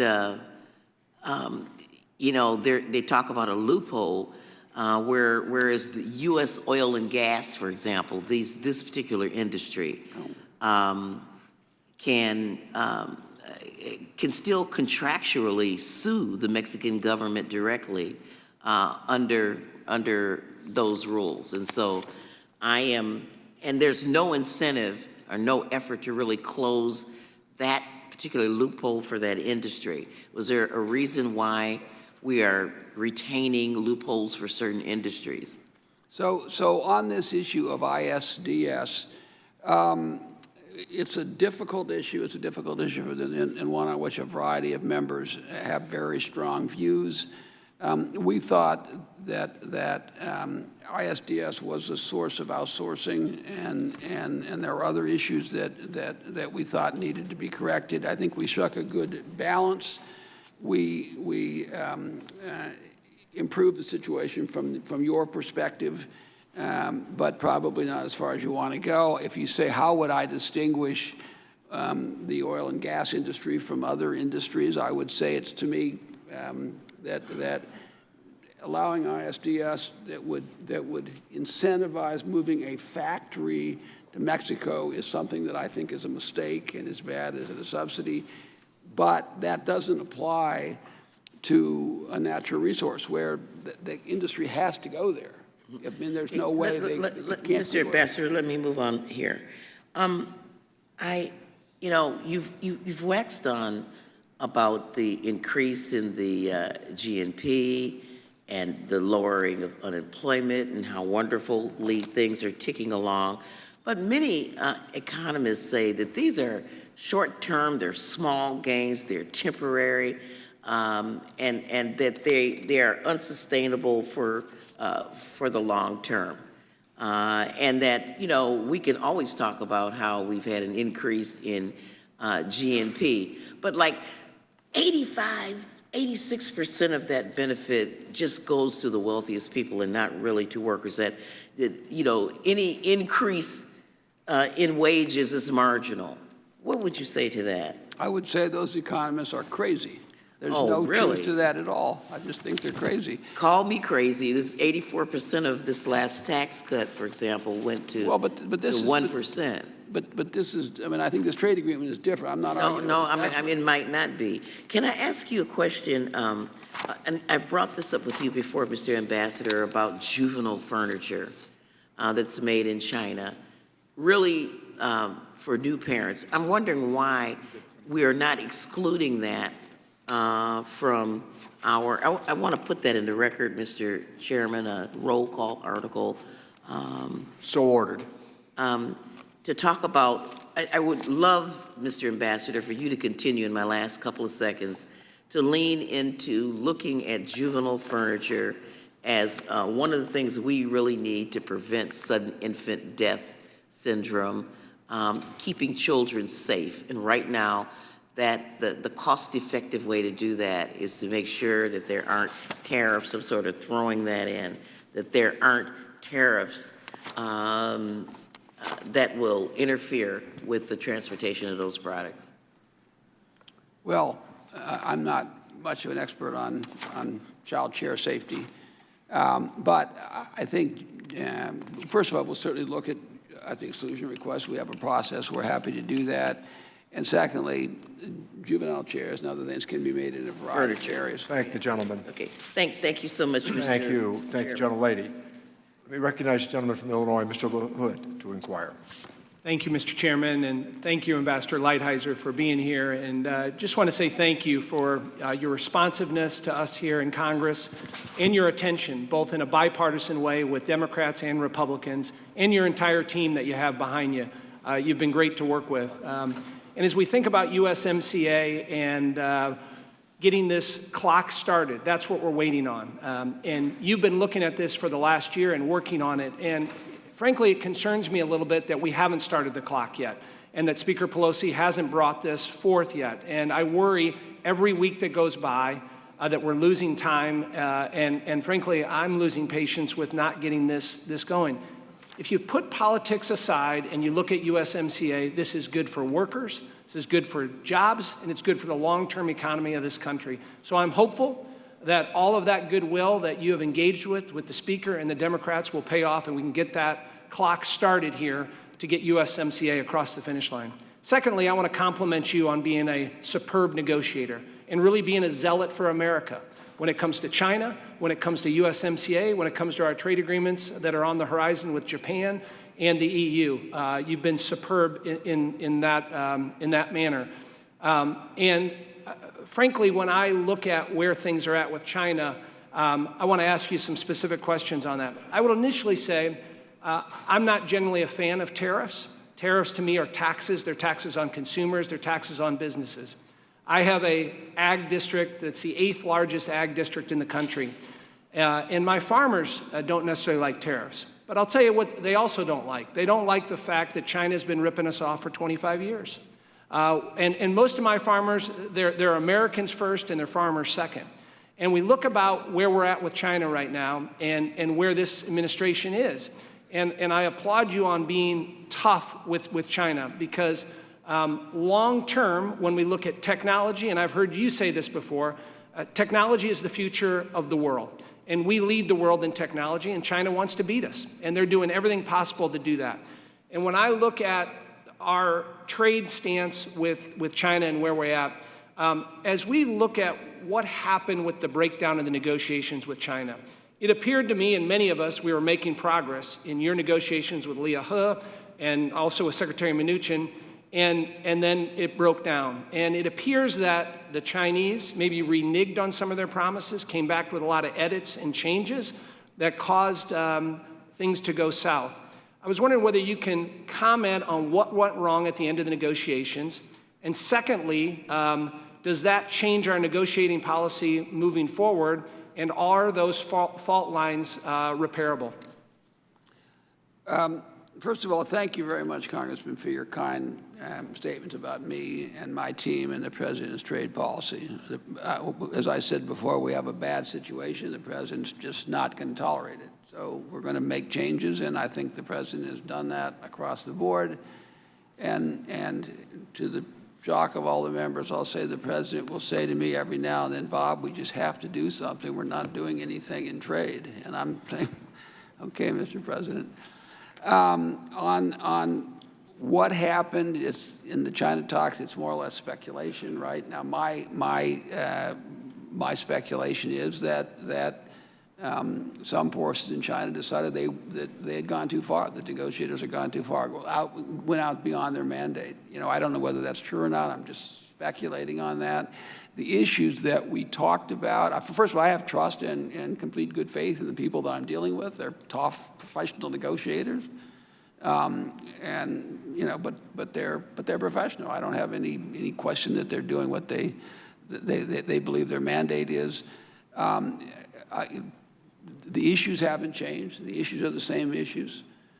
They have to be resolved. The President's never going to agree to any agreement that doesn't deal with these issues of technology transfer and IP protection and the whole stuff right down the line, and agriculture and other issues. And my hope is we can get back on track. I think it's in their interest. I think it's in our interest. And hopefully the politics over there will line up in a way that allows that to happen. And just as a follow-up, what are your expectations for the G20 summit next week? And then secondly, what are your plans for additional tariffs if talks continue to stall? So if there's stall, we have a process ongoing. In a couple of weeks, we'll have the legal authority. We believe we will have done the process. The president will at that point make a decision as to whether he wants to put them in place. We'll keep everyone informed, and he'll also decide on which specific products and on what the amount is. We're looking at up to 25%. So in terms of the G20, you know, we're hopeful. Thank you. Let me recognize the gentleman from Pennsylvania, Mr. Boyle, to inquire. Thank you, Mr. Chairman. And first, I just want to echo the comments that my colleague from Illinois made about you and your staff and your bipartisan approach. I do appreciate it and appreciate your public service. In only 5 minutes that I'm allotted, I'm going to attempt to hit 3 different issues, so kind of around the world in 5 minutes, so please bear with me. The first is just overall approach. We are just under 5% of the world's population. So clearly, to remain the #1 economy in the world, we need to trade. But of course, that trading needs to be done on fair terms. And so to give you an idea of where I'm coming from, and more importantly, where my constituents are coming from, in Philadelphia, for more than 50 years, we had a very famous Nabisco plant on Roosevelt Boulevard. It was in a largely residential area. It was the only multi-story building. It made all of the sort of Nabisco products that you'd be familiar with, Oreo cookies, Chips Ahoy. You could smell the cookies from miles away. This plant, importantly, was profitable. This was not one of these companies that had to go out of business and understandably liquidate or move. Highly profitable company, owned later by Mondelez. They decided to close that plant, lay off 325 workers, including neighbors of mine, who had good family-sustaining jobs, and they shipped those jobs to a brand new plant they built in Mexico. They did the same thing to their plant in Chicago. And at the time, I believe candidate Trump picked up on that. I talked about it on the House floor, railed against it, unfortunately to no avail. And now those plants in my district in Philadelphia and Chicago are closed, and you have those jobs in Mexico where they pay approximately $2.35 an hour. Is there anything in the new NAFTA 2.0 or USMCA that will in any way prohibit or discourage companies from making that sort of behavior or that sort of a decision? So I would say, and I'll try to be as brief as I can to respect your time. I would say in the first place, these are the kinds of cases that drive us crazy, that have driven the president crazy literally since 30 years before he ran for president. And I would say in terms of this happening again, I'd say there's a number of things in here, because this is the cutting edge of what we have to discourage. Now, there's always going to be the wage thing, right? So we talked about in some sectors, the rules of origin will have a big impact. The labor provisions will have a big impact because it'll change the nature of the relationship between labor and employment down there. This issue of ISDS, which we just talked about, was in my judgment, at least in my judgment, a subsidy for people to move down there. So there are, the environmental provisions will in some industries will have a discouraging fact or impact. So this was a primary objective, and it was a consideration literally in every single part of this that we discussed. So that's a perfect segue into conversation on enforcement, because when I was first elected to the state legislature over a decade ago, I thought I had an agreement with someone, and a wise 30-year veteran let me know there's a difference between a promise and an agreement, and that difference is the extent to which it can be enforced. So specifically on enforcement, could you explain why the administration seems to still be skeptical about having a binding dispute settlement mechanism? So I would say, first of all, I would just say what I said many times. It's very brief. I want to work this out. I want to do it quickly. I think I could do it in an afternoon with the group that the speaker has identified. So We believe the thing has to be enforceable for sure. So what you're talking about is panel blocking. All right, so the question is, do you want to have the right in a rare circumstance where someone challenges something of particular importance to you, not on a regular basis, but it's particular importance to you? Do you want to have the right to block that panel if you have another way to still enforce your own rights? That's what we were trying to find, that balance. So the question is, what's the risk that, for example, you're going to have a problem with a challenge to the trade laws? We have a challenge in the trade laws under the WTO. The trade laws are fundamental to all these workers that we're all talking about, getting laws against unfair trade. And the question is, that's the balance that I'm trying to strike here. But I want to work it out with the members. I want members to be happy. If members say, no, I don't care about that balance, then I'll consider that. Well, the other two I'll follow up with. I'm out of time, so the other two I'll follow up in I should have a been different, quicker. I'm different sorry. time. Thank you. Thank the ambassador. We all want the members to be happy. Thank you, Mr. Ambassador. Let me recognize the gentleman from Virginia, Mr. Byer. Mr. Chairman, thank you very much. And Ambassador, thank you for working diligently to try to come to some good trade agreements. I confess I've been extraordinarily frustrated, sad by this president's approach to tariffs. You have said, I just look at what happened to steel. Production went up 5% last year. The steel industry created 200 new jobs, 200.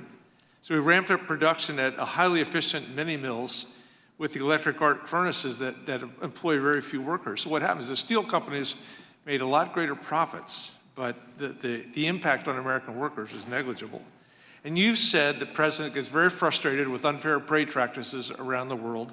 It drives him crazy, quote unquote. So he has a temper tantrum and basically reacts with tariffs that hurt us more than he hurts the people that we're trying to punish. It reminds me of the child that gets so frustrated that he just starts destroying his own toys because he doesn't know what else to do. So were you involved in the president's decision to levy the anti-refugee tariffs on Mexican products, escalating from 5% to a possible 25%? Let me say, first of all, that I disagree with almost everything you just said, which won't surprise you at all. I've never seen the president have a temper tantrum or anything remotely like that, and I think the steel and aluminum program has been wildly successful and has saved thousands of jobs and created thousands of additional jobs. So I don't agree with you on any of that, and I certainly think tariffs are a tool which can be very useful, and in many cases have been useful and successfully used. And I think they've changed the nature, for example, of our relationship to China, which was heading right down the rat hole, and now at least we have an opportunity to turn that around. So in terms of the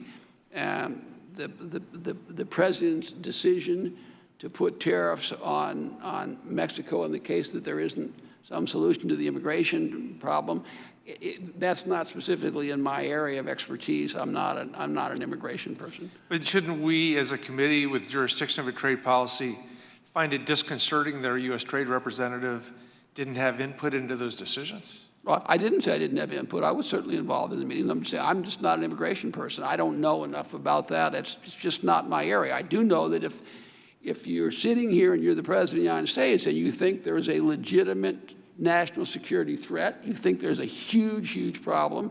I don't want to go through the numbers. You probably know them better than I do. But if you see that, you have to do something. The president came to that conclusion. You had to do something. Is there anything? And it worked out. So I don't know why people are so upset. Is there anything in the new NAFTA or any implementing language that you're considering that would constrain those authorities or limit the presidents to impose non-trade related tariffs on one of our closest trading partners? Well, just a yes or no answer if possible. I'm sorry. So. Well, but it's one of those things that can't really be quite yes or no answered, because you can always take national security actions in every trade agreement. Everybody reserves that. No one's ever going to be in a position where they say, if my national security is at threat, I'm going to let a trade agreement overrule my national security interests. So there's always that. But as a general matter, there is a restraint on what you can do with respect to tariffs and regulations and a lot of other things, all of which are in this agreement. I don't know if that answers your question. Not really, but. I'm happy to expound on it if you like. Okay, Mr. Ambassador, when the allies in the business community come and talk to us about USMCA, they say the best part of it is the benefits of certainty. When the ITC did its report, they chalked up the lion's share of the economic benefits to certainty. Today, you mentioned certainty a number of times as the major benefit of USMCA.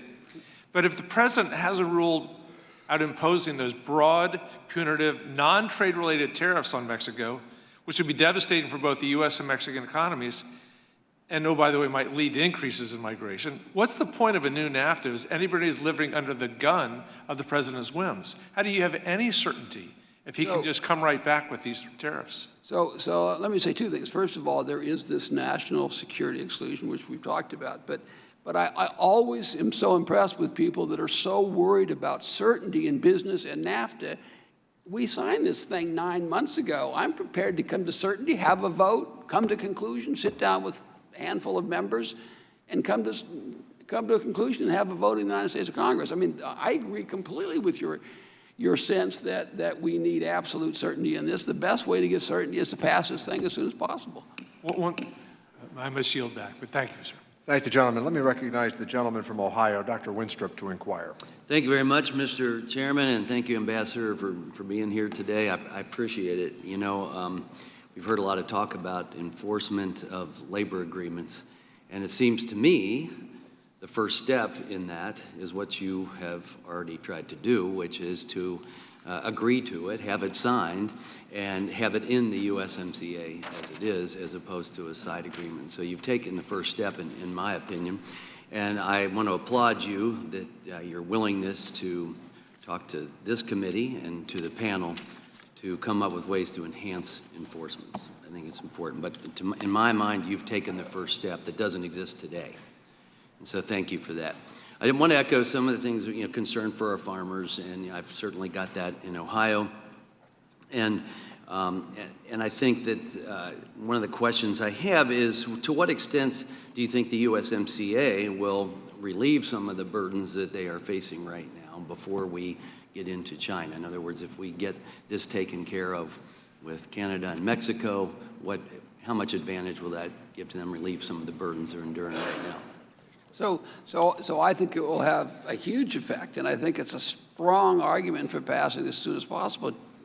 Mexico and Canada are number 1 and 2, and it varies sometimes year for year, agricultural export markets. I mean, this is whatever the number is. It's $35 or $36 billion worth of agricultural sales. We've taken this step. We got the ITC report, which supports what I say. We've taken the step to get rid of the steel and aluminum tariffs on Mexico and Canada. We've gotten rid of the retaliatory tariffs. Now we need the certainty so that our farmers can move forward on this. It's extremely important. Well, I couldn't agree with you more. And I'd like to just talk and have you engage in a little bit too about the difference between dealing with Mexico and Canada and dealing with China.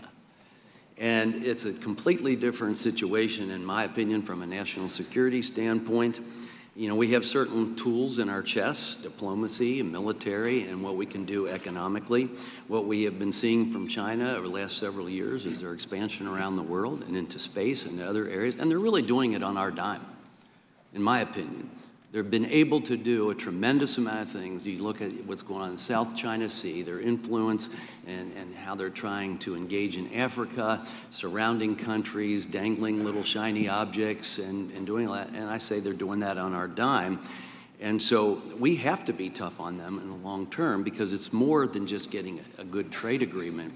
It's our national security as well. And I'd like for you to comment on that if you can. Well, I certainly agree with that. I think we're all going to benefit by passing USMCA and getting back to all these great provisions that are going to lead to more jobs and more agricultural sales in the United States. They're going to help Mexico and Canada too, and that's great for North America. China's different. In the case of China, we do have other considerations, number one. And number two, if you're concerned about trade, if you're concerned about trade deficit, which I am, and which of course the president is, an enormous part of that problem is China, and it's not basic economics. It's not economics. It's all these unfair trade practices.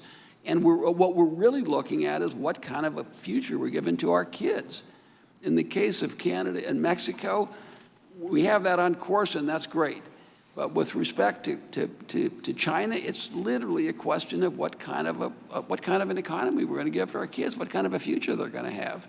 And where is our place in the world? Do you see any opportunities for other countries to step up where China has been dominant, you know, maybe in other areas of trade with either from Taiwan or the Philippines or even Vietnam? Can they fill some of the gaps if China is starting to struggle or left out?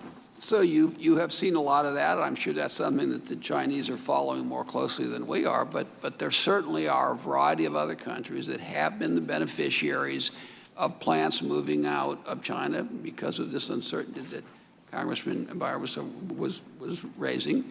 And I would say this, and I think this is important, another beneficiary of that is Mexico.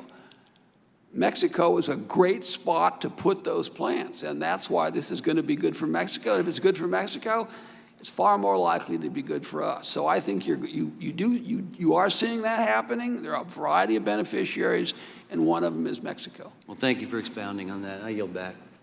I thank the gentleman. Let me recognize the gentleman from Illinois, Mr. Schneider, to inquire. Thank you, Chairman, and Ambassador, thank you again for joining us today, but also for your work in reaching out to us, and openness and candor is greatly appreciated. Last time you were here, I shared a specific example of a company in my district that was having firsthand experience with China's what I'll call dodgy trade practices, and I had asked what reforms you were pursuing and what outcomes you had secured in your negotiations from China. 3.5 months later, I have the same question. We'll start there because I haven't seen the progress. In fact, at least for many of these companies, the situation has gotten worse. Instead, the president continues to issue tariffs by tweet, creating massive uncertainty. As you said earlier, that uncertainty is creating challenges for U.S. businesses.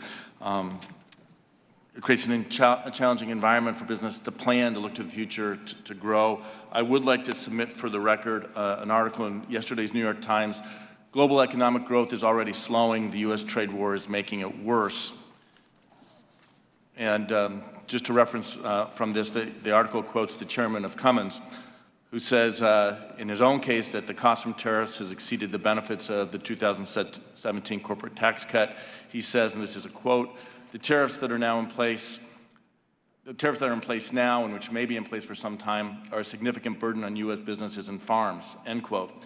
And then the article then goes on to say, data increasingly suggests trade tensions are weighing on economic confidence globally and in the United States. And without objection, I'd like to submit this for the record. So we have this tit-for-tat trade war with China causing pain to American businesses, big and small. And let me be clear, the pain that is incurred is passed on to the American consumer. The president will occasionally acknowledge his tariffs are hurting people, and that's why, for example, he's proposed $16 billion to aid farmers struggling from his reckless policies, trade policies. But he definitely would not acknowledge who's paying the price. In fact, in his recent ABC interview, he said, quote, out of the billions of dollars that China's paying, I'm taking $16 billion out to give farmers because that's what they've lost because of China. And I'm making it up, I'm taking it. It all comes out of tariffs that I'm collecting. Ambassador Lighthizer, my question is, do you know what the president's referring to here? Are the costs of tariffs paid by China or by U.S. consumers? So let me make a couple of comments, if I could, about some of the things you said, just so they don't stand. I don't believe for a second that what we are doing with China is having a largely negative effect on economic growth. The reality is the U.S. is growing faster, almost by 2 times of any other G7 country. But the economy in a lot of countries is slowing down, and it doesn't have anything to do, in my judgment, with what we're doing. The question we have with China is, are you willing to your choices are either to do, in my judgment, either to do what we're doing or to just take the status quo and say we're going to have conversation. We had that for 20 years, Congressman. You know I've talked about this. We had 20 years of that, and it literally, the trade deficit went up and up, and we lost more and more technology. So it was the worst thing for the United States. We could not continue to go down in that direction, in my judgment. Now, if you have a different view than this, all looks different, right? If your view is... Yeah, no, and I'll be clear, China is a bad actor. We need to hold them to account. We need to work to change their behaviors. But the question is, the tariffs, are China paying the tariffs, or is it the U.S. businesses and consumers that are paying the tariffs? Well, I would say, first of all, it's a complicated question. The first thing is it depends on what products you pick. With respect to some products, clearly the Chinese are paying and not U.S. consumers. The second thing is if China devalues their currency, which they have, then they're making a decision to pay those tariffs and spread it across.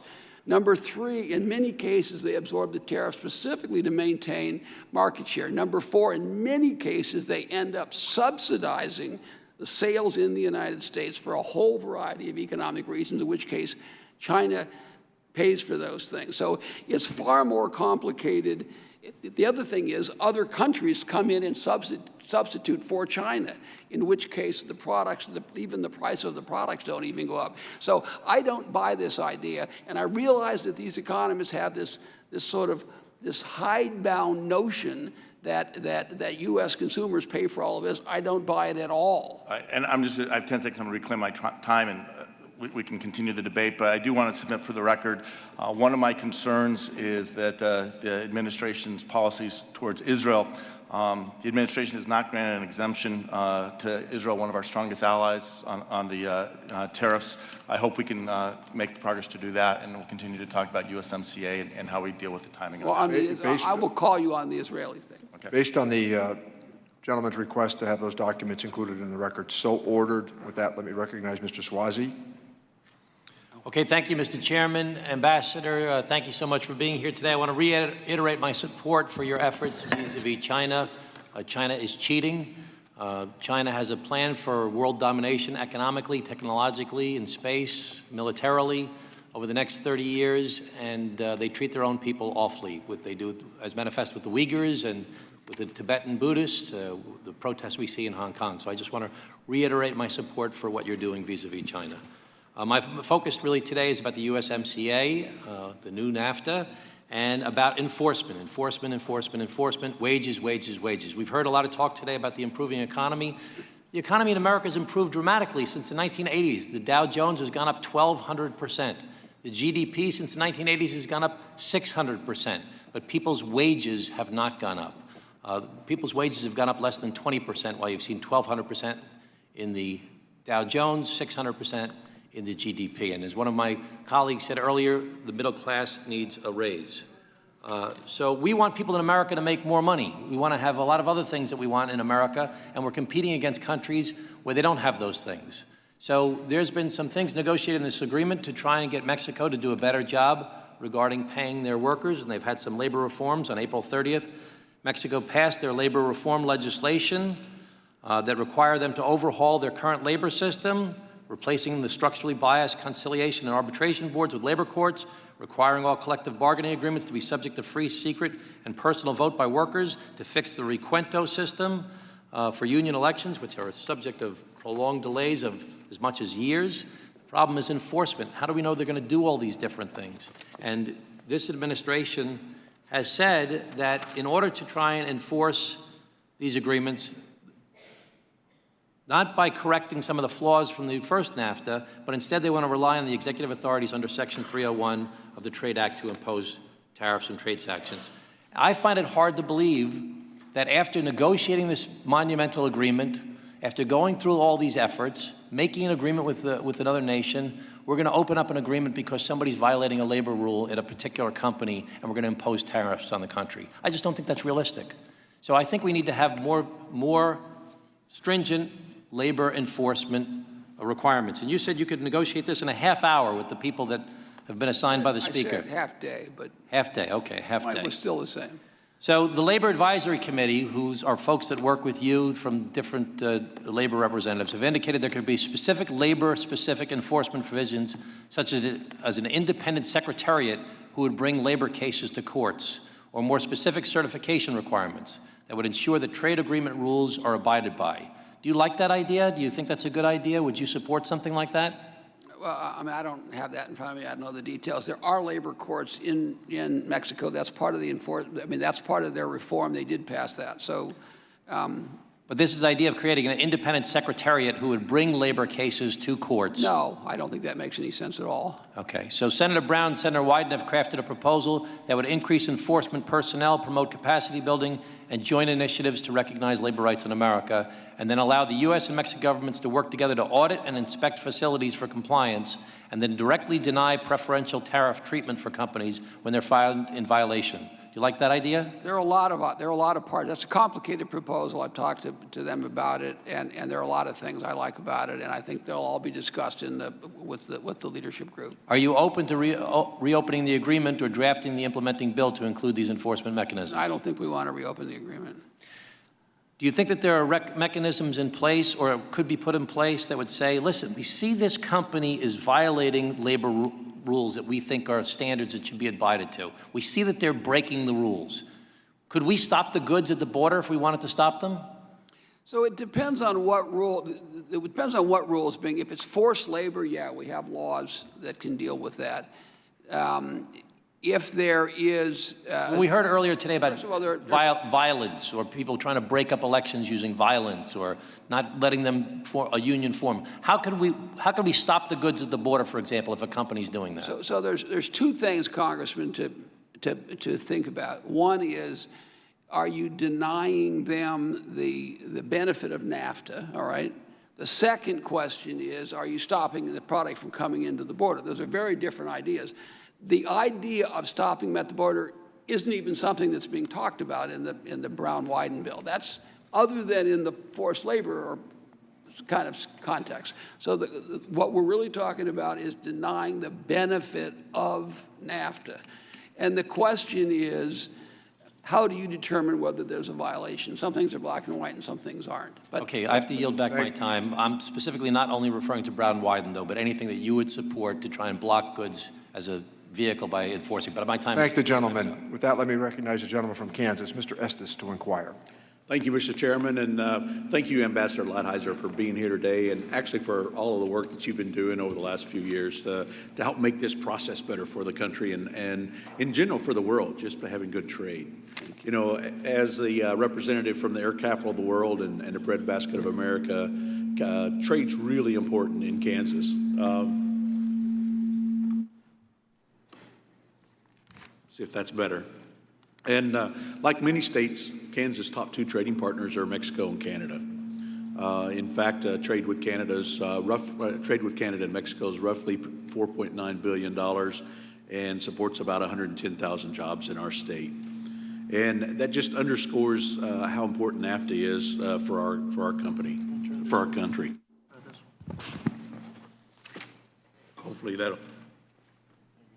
Hopefully this will help a little bit. You know, the USMCA is major focuses on how we make sure manufacturing wages improve, how we make sure we have new access to for American agriculture, sets unprecedented standards for areas like digital trade and supports American innovation through new intellectual property provisions.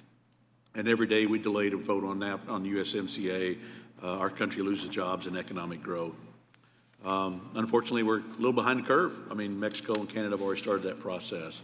And I'm hopeful that after your testimony today, my colleagues, both on the committee and in Congress itself, will join the bipartisan group of ranchers and farmers and workers and manufacturers who are urging us to ratify USMCA. You know, as you've mentioned already, I too understand the need to make sure that USMCA is enforceable, not just on environmental and labor provisions, but actually on all the provisions. You know, I believe the USMCA can work as a strong standard for trade negotiations moving forward, just adding to the importance of making sure that we get this agreement done. So, you know, as the negotiations continue, I will look forward to making sure that any trade deals open up more markets for Kansas farmers and manufacturers and set clear, enforceable benchmarks that'll benefit our economy and American jobs in the future. You know, as I mentioned, Ambassador, USMCA is just one trade area that you and the administration are focusing on. And I recognize that Mexico and Canada are Kansas's two biggest trading partners, but the third one is a close behind in Japan. Can you talk a little bit about how a Japanese trade deal will be beneficial for U.S. agriculture, beef, ethanol, some of those products that we produce in our state? I'd be happy to, Congressman.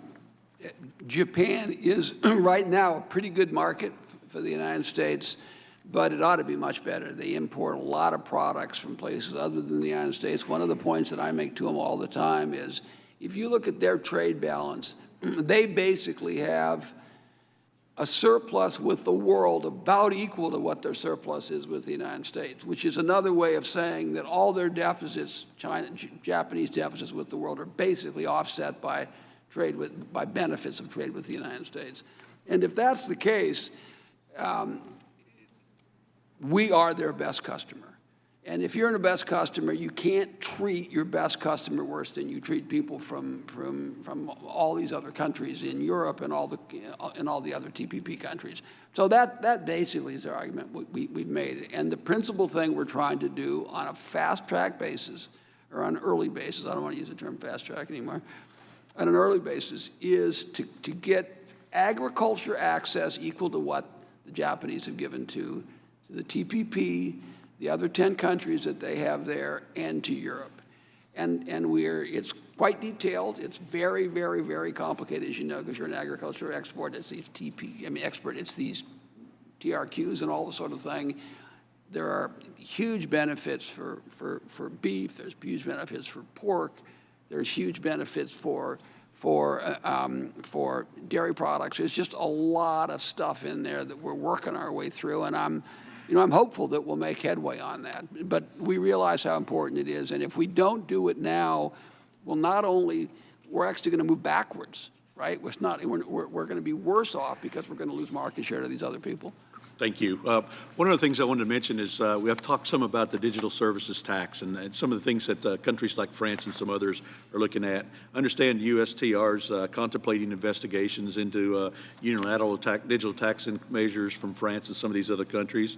Can you comment briefly, or is there a quick answer, or is that something? So I think the digital, yes, I think we ought to take an action against the digital tax if someone puts that in place. That's just one person's view. Thank the gentleman. Let me call upon the gentleman from Pennsylvania, Mr. Evans, to inquire. Thank you, Mr. Chairman. Mr. Ambassador, as you know, I'm all about finding out which tools in the toolbox can we use to fight poverty. Trade is an important tool that I would call a poverty buster. Trade needs to fight poverty by creating economic growth, providing jobs, and generating revenue. In my home city of Philadelphia, trade exports support over 185,000 jobs, generating about 8.2% or $31 billion of Philadelphia metropolitan annually. That being said, I believe it is important that any trade agreement that U.S. takes up firmly protects our priorities and competitiveness in the global market. Mr. Ambassador, how do you or the policies that have been laid out with the President's 2019 trade policy agenda promotes the ability for trade to continue to be the poverty buster for the United States? Would you turn on your First of all, I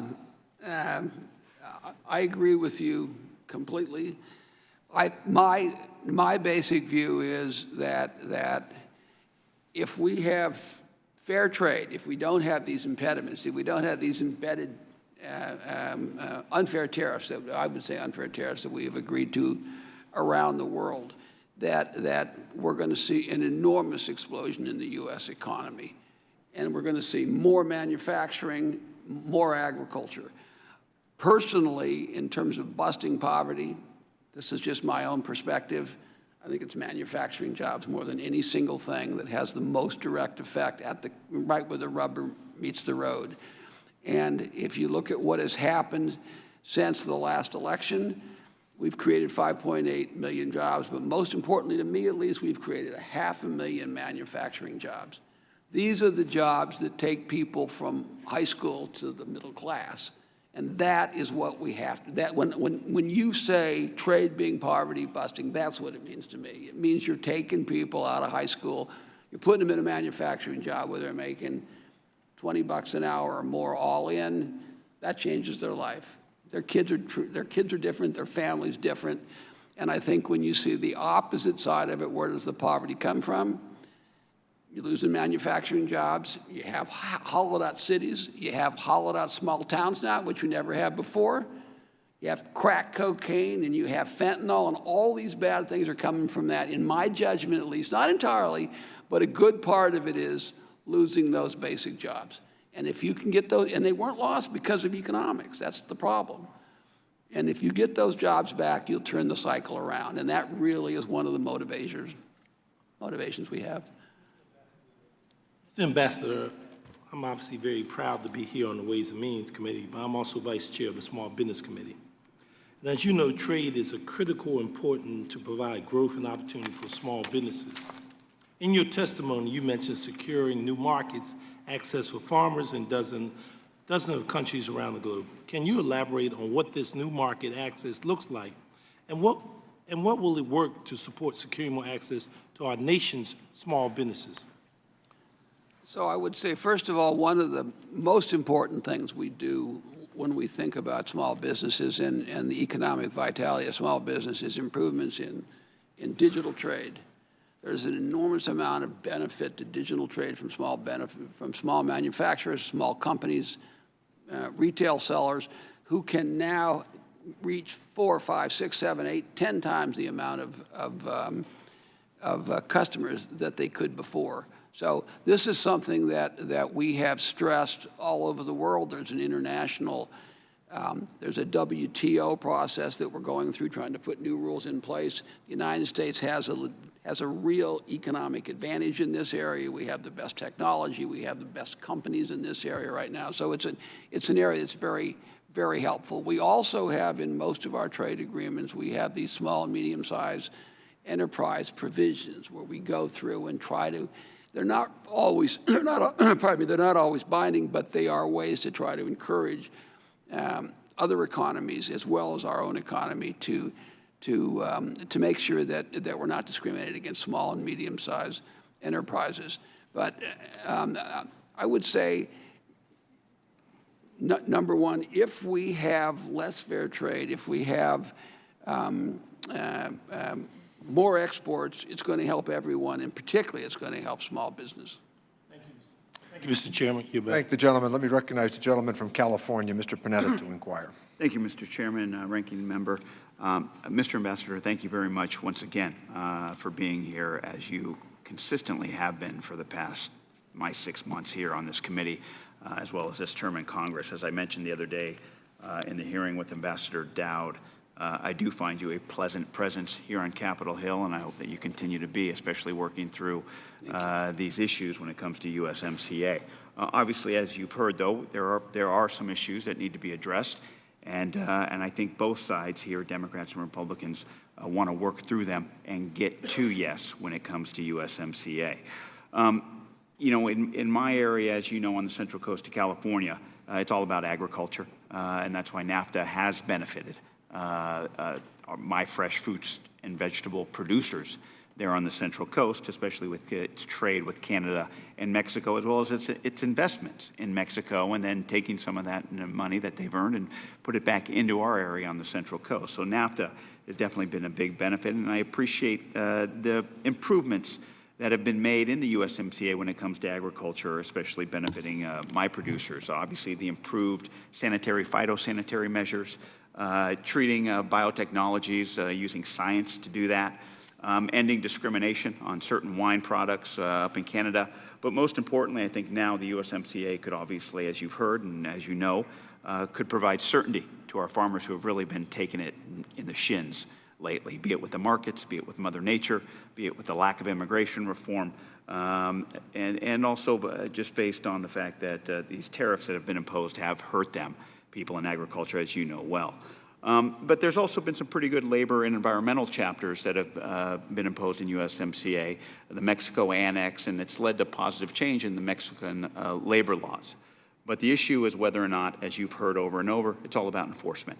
Now, recently we've had a representative from AFL-CIO come up and talk about certain recommendations, such as having an independent labor secretariat, more specification when it comes to acceptable work conditions, are requirements to prosecute when there's worker violence, as well as protections for the recruited migrant workers, some of those workers who come to my district up there and help our agricultural industry. And so I guess, in what you said earlier, you talked to Congressman Pascrell up there, when you said that, you don't believe that changing the text of the agreement is necessary, and that you would work with the working group that you've mentioned and come up with a conclusion of how to proceed. I guess kind of moving on beyond that, should those changes be requested that require additional commitments from our trading partners and not just to our own domestic implementation of legislation, are you willing to take those proposals to Canada and Mexico, update the labor annex, or possibly do a side deal? How do you want to go about it after something is agreed to here? So, first of all, Congressman, thank you for your for your comments. I appreciate that. I think we have clearly made an enormous, enormous improvement in this bill, and I just, every time I talk to, I know you and others, I always think to myself, at some point you're going to have to decide whether there's this horrible agreement that you think is so bad that you've campaigned against it since you were in high school, although I wasn't in high school, you were in high school, or this improvement. And I keep saying to myself, you can't. At some point, you got to say, okay, fine, we're just going to get rid of the uncertainty. We're going to just vote for the improvement and not say, but we could even make it better and better and better. So that's a little bit of venting and frustration on your time. I apologize for that.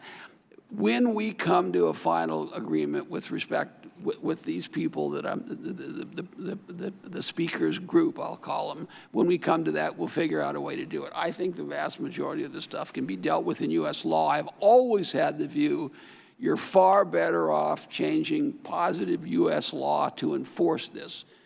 For example, if you change U.S. law and you say you have to come forward with somebody who comes forward with a complaint, that there's an obligation to take that complaint to the binational panel, and if you don't, you have to explain why you didn't to the Ways and Means Committee. I mean, there are things like that can be done.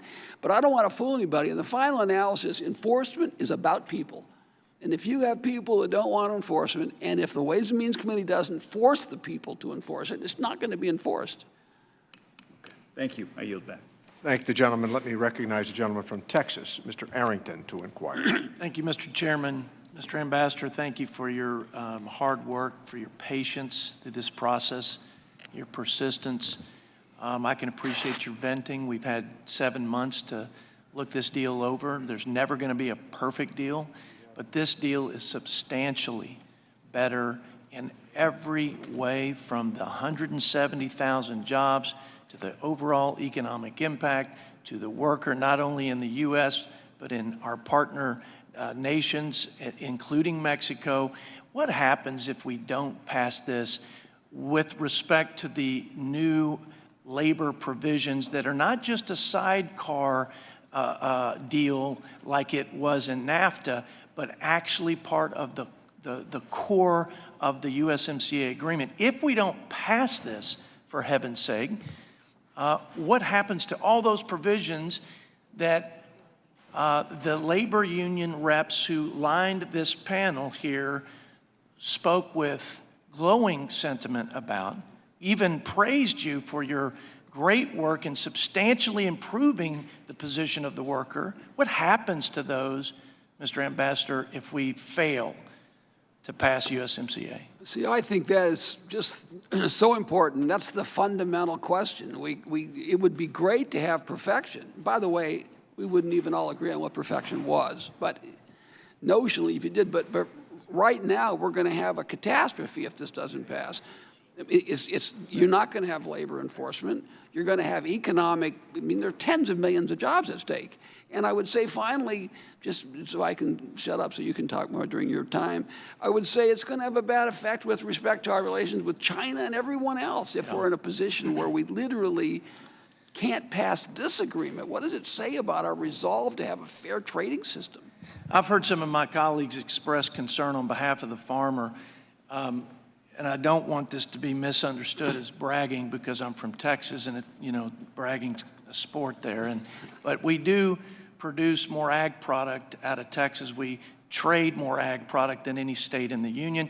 We've got 250,000 farms in the great state of Texas, 3 times more than the next state on that list. And I think I've got a pretty good pulse on the farmer. And the farmer has legitimate concerns. Times are tough. They've got some stiff headwinds. You know, the last several years, they've seen a reduction in 50% of their income. You know and sympathize, as does our president, with the current plight of the farmer and all that they're having to endure. But let's be clear. The farmer knows exactly what's going on and how China has taken us for a ride for decades. And nobody has experienced the adverse effects of that like our farmers. Our farmers are fair and tough and strong, and they want somebody fair, tough, and strong to negotiate for them like this president and like you, Mr. Lighthizer. And they understand that there's never going to be a good time to renegotiate a deal with China, to hit reset and hold them accountable for all of their unjust and unscrupulous behavior. America's the only country that can do that. You know that, and I know that. And you know they're one of the greatest existential threats to the future of this country and the world. And the farmer knows that this president is fighting for them and for this great country, and they know there'll be some pain between here and there. And I continue to be vexed by the question of, what's the end game? What's the end game? The end game is a fair, equitable, and balanced trade deal with a partner we can trust, period. And that's exactly what this president understands. It's what he is doggedly committed to. And I appreciate the fact that for such a time as this, for such an issue as this, we have a president like Donald J. Trump. And so I think I can speak for my farmers. We appreciate, they're also gracious people, Mr. Lighthizer, and they want to say thank you to this president for the trade assistance, for the tariff mitigation, the MFP coming through Mr. Perdue's agency. We need to give them enough relief to allow them to give the president enough runway to get to a real deal, not window dressing, a real deal. Thank you, Mr. Chairman. I yield back. Thank the gentleman. Let me recognize the gentlelady from Florida, Ms. Murphy, to inquire. Thank you, Mr. Ambassador, for coming to speak to us today. I believe our country has benefited from freer and fairer trade, both as an economic matter and a security matter. And trade creates many jobs in my home state of Florida. However, continuous and what seem to be never-ending tariffs imposed by the Trump administration are causing significant damage to our economy. Despite the president's constant claim to the contrary, it is U.S. companies and U.S. consumers that pay taxes on imports. The tariff list is long: 232 national security tariffs on steel and aluminum, retaliatory tariffs, the threat of auto tariffs, and then there's China, 25% tariffs on 250 billion of Chinese imports, Chinese retaliation, potential 25% tariffs on the remaining 300 billion of Chinese imports, whose products are mostly consumer goods, including toys, computers, school supplies. Products where, when their prices increase, it'll really be noticed back at home at those kitchen tables across my district. And the negotiations seem to have stalled, but our constituents are still paying the price for this trade war. And then there was Mexico. Only a couple weeks ago, the president threatened to impose tariffs on one of our closest allies for something completely unrelated to trade, putting U.S. jobs at risk. So when is this going to stop? Mr. Chairman, I'd like to enter into the record a letter from the Consumer Technology Association highlighting the negative impact of tariffs on the economy. So ordered. In none of these cases has the administration consulted in a meaningful way with Congress prior to imposing the tariffs. And in many cases, the tariff actions have been opposed by members of Congress on a bipartisan basis. As a result, this week, I will introduce legislation companion to a Senate bill to enhance the role of Congress in decisions by the administration to impose tariffs for national security reasons and non-national security reasons, to ensure that this Congress and future Congresses have a say in trade policy decisions that affect small businesses, farmers, and families across the country. My first comment is related to the new NAFTA. Mr. Ambassador, I have really appreciated the outreach you've been doing, but I want to state for the record that Mexico's unfair practices have severely harmed our seasonal fruit and vegetable sectors in Florida, something that you and I have talked a lot about. And I look forward to working with you to find a solution to ensure that all seasonal producers in Florida have access to effective enforcement tools that my friends in the western states have. Mr. Ambassador, the last time you were here, I told you about the plight of David, who owns an electronics firm in Orlando. He was hit with 10% tariffs for List 3, and in response, you said that the stronger dollar would offset these costs. Well, now these products are facing a 25% tariff, and he's not a farmer, so he's not receiving any of the subsidies to blunt the impact. He doesn't know whether or not his company will be able to survive this. What do you think I should tell him? Well, I guess I don't know precisely which products he has or what the tariff situation on it is. I don't know enough about his business. I would say, first of all, we have an exclusion process, and we have an obligation to try to do the most we can to try to reduce the effect of these actions on David and other people in that position. But one has to start one's analysis, I believe at least, with whether or not we have a problem.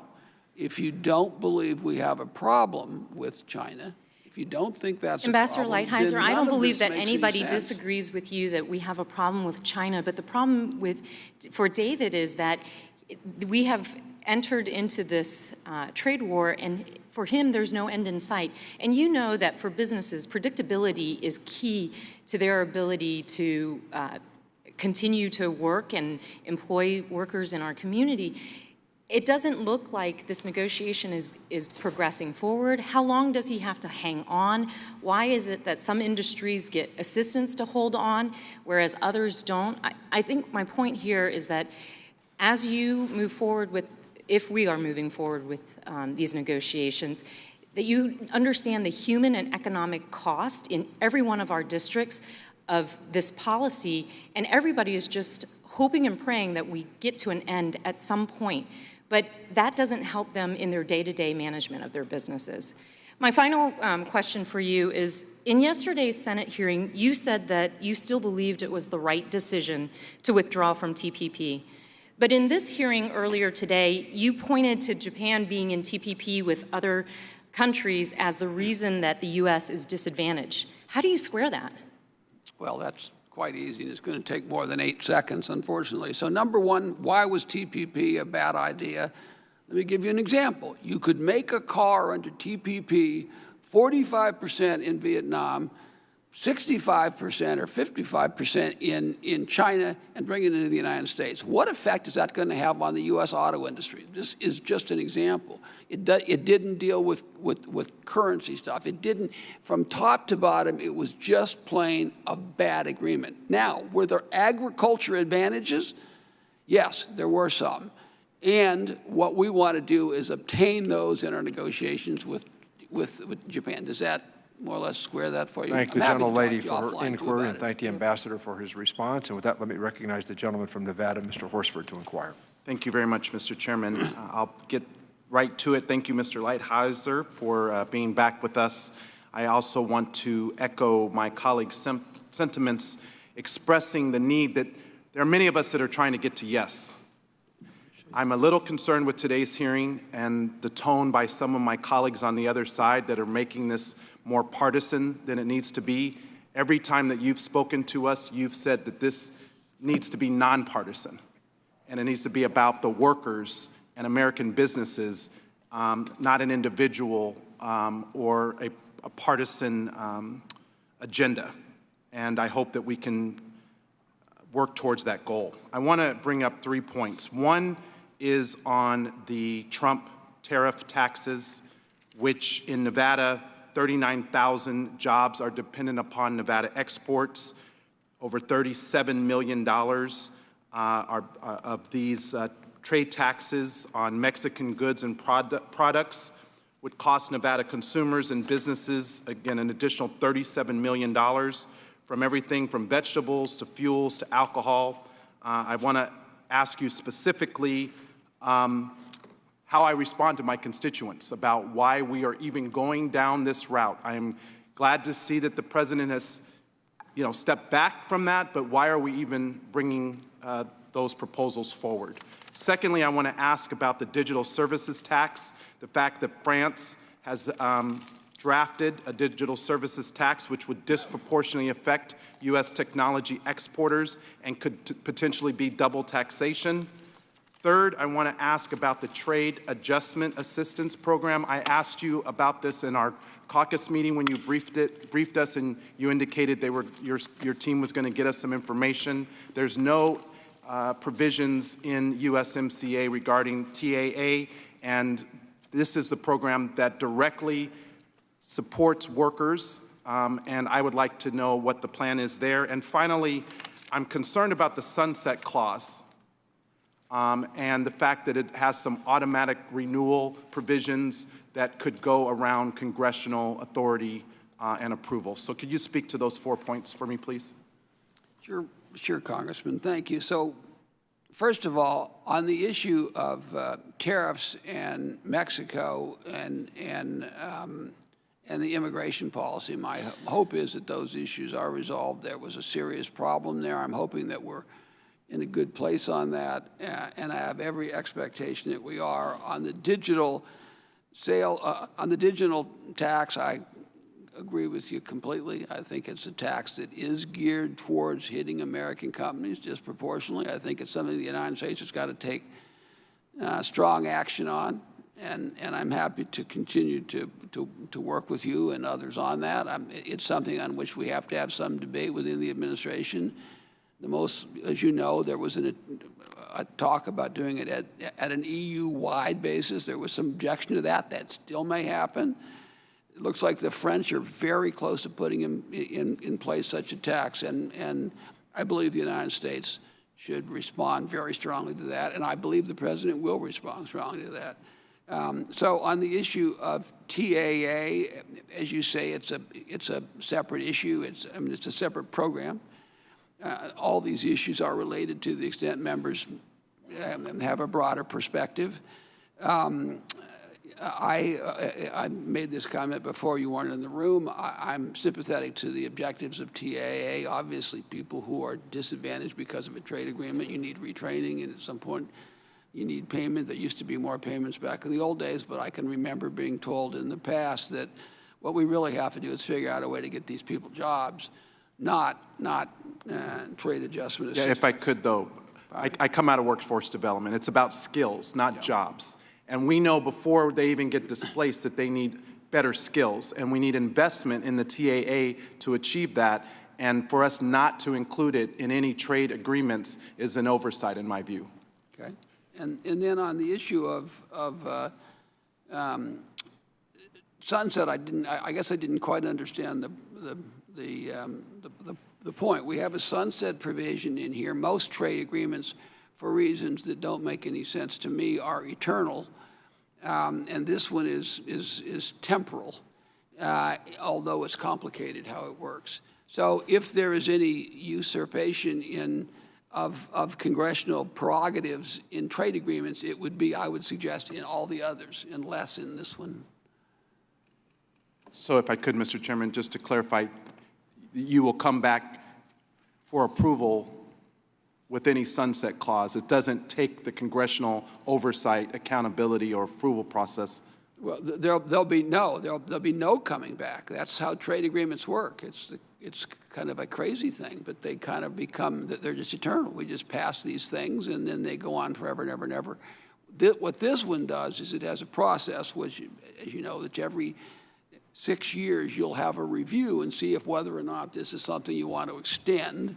And if it isn't, then it will expire in a certain period of time after that. That's how. But this is I would suggest that this is like an extremely important idea, exactly consistent with where you're coming from, and it's an innovative way to do exactly what you want to do. And I want to sit and thank the gentleman. Talk to you about it, because I think this is right in your sweet spot, the way we did it. Thank you, Mr. Ambassador. Let me recognize the gentleman from Georgia, Dr. Ferguson, to inquire. Thank you, Mr. Chairman, and Ambassador, thank you for your time today, and thank you for your hard work on this issue. There was a comment one of my colleagues made earlier about hoping that you would take into account the human and economic impact of decisions regarding tariffs and trade. And sir, I want to thank you for doing just that, recognizing that for a community like mine that lost tens of thousands of textile jobs following the NAFTA trade agreement, that has seen, that it for far too long had seen job losses in manufacturing to China and other areas around the world, understanding the impacts of bad trade deals on the human and economic conditions in communities all across this country. I want to thank you for recognizing that and fighting to make sure that the men and women in our communities have opportunities at great careers in manufacturing jobs that are so vitally important to our small towns and our communities. So I want to thank you for that. I also want to thank you for creating the sense of urgency that I know that we all share. I agree with my colleague from Nevada that this should be something that we view as good for America, not a partisan conversation, because every single district across this country is impacted by this trade agreement, and getting this across the finish line sooner rather than later is important.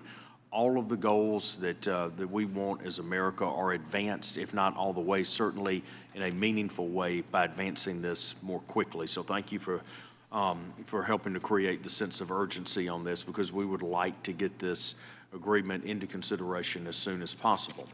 So one of the things one of the areas that I really like in this agreement is the stronger intellectual property protections. And I think that that's something that's very positive for this area. And in one particular conversation that we've had many times here is on prescription drug pricing. And one of the things I'd like for you to address is the fact, to talk about how this agreement doesn't create any change to U.S. law. It simply brings the Mexican and Canadian laws in alignment with ours, or closer to where ours are. Could you speak to that for just a minute? Yeah, thank you, Congressman. I would be happy to do that. I'd also like to thank you for your comments about me and my staff, and your point about when we worry about tariffs' effect on someone, we really have to think about the effect of all these people's lives who were destroyed because they lost their jobs, not because they were told for 100 years they had stupid bosses and they were lazy and they lost all these jobs. And the reality is, in many cases, just like the other side of what Mr. Evans was saying, the reality is a lot of these people are just plain victims of bad economic policy and bad trade policy in the United States. And reversing that by itself is worthwhile. So I just think that's so important. There's a lot more people that have lost their jobs because of unfair activity by China than because of anything to do with tariffs from now until the beginning of the world. So on this issue of data protection and IP protection for pharmaceuticals, I think the crucial thing to remember is what you said, and that is we don't change U.S. law. The Congress changes U.S. law. We're not changing U.S. law. The Congress decided you should have 12 years for biologics, and there's only 8 in this agreement. The Congress set up what the intellectual property protection is in chemical pharmaceuticals as well as in biologics. What we're trying to do and what we were asked to do under the TPA is to get the rest of the world to adopt our standards. That's what we've tried to do. That's all we do. There's nothing in here that in any way is going to have any negative impact on drug prices in the United States. So, Mr. Ambassador, if we're making one of the big arguments that we're making for better trade agreements with China is the intellectual property theft. If we fail to adopt the USMCA, wouldn't we have concerns about loss of intellectual property under the current agreement or with the lack of protections that we have? Well, if we don't pass this agreement, all of these plus-ups in digital economy and in intellectual property, and you can go agriculture, and all of them are all going to disappear. People tend to focus on the issue of biologics and data protection, but there also are a whole lot of other things. There's an extension of the copyright term. There's full national treatment for copyright and related kinds of issues. There's a 15-year protection for industrial designs. There's a lot of, criminal and civil penalties for camcording, for stealing these are a lot of real serious issues that are out here that are also addressed, all of which will disappear. Thank the gentleman. Thank you. I yield back, Mr. Chairman. Let me call upon the gentleman from California, Mr. Gomez, to inquire. Thank you, Mr. Chairman. Ambassador Lighthizer, first let me thank you for meeting with me last week. You have been more engaging than I think anybody in this administration has been on a particular issue. You set up a meeting with me not even knowing that I would be one of the 8 individuals selected by the Speaker to negotiate on this trade deal. So I want to say thank you just for the engagement. It's been impressive. But I also want to emphasize a point on the timing. And I heard some frustration from you on your part that you've been negotiating with Congress for over 9 months. But I don't think that tells the whole story, because in the 9 months since the Democrats won, we had over 100 brand new members of Congress who got sworn in January. And one of the things that when I got here as a freshman in 2017 in July, people would tell me, oh, we voted on this before. And I would have to remind them, you voted on it before, right? You don't speak for me, and you don't speak for the constituents that I ended up getting elected by to represent. So I know you guys want to, the administration wants to work on this immediately. I think we're moving fast ahead. But also I want to just share some statistics. And you probably already know this, because one of the things, the minute I got assigned to this committee or this working group, you have to know where the votes are. And out of the Democratic caucus, we have 134 members who have no recorded vote on FTAs. That includes myself, 134 members with no recorded votes. You have 16 who have voted for all the previous FTAs in the past. But and you had 45 that have voted for less than 50% of the FTAs in the past. So we need to have a lot more outreach. And that's what I want to emphasize, is that these members haven't had given the time to really think about some of the stuff when it comes to the USMCA. That's because we had the longest shutdown in U.S. history, government shutdown, that put everything behind, committee assignments, staffing up, you name the different things when it comes to building up members' offices. So they've had a lot, and I wouldn't say that's any of their fault. Additionally, April 19th was the date when I received the USITC report on USMCA. And as you know, that's an important report to assess the likely impact of the agreement. And it projected that it'll provide over 76,000 new auto jobs over the last 5 years. The ITC report says 28,000. There's some discrepancy in that, so I want to figure that out. We can discuss that. Also, Mexico, you're right. The agreement that Mexico has made on some of these labor reforms could be huge, could be. But that depends if it's enforceable and if it's verifiable, and if we can make sure that they're living up to their commitment.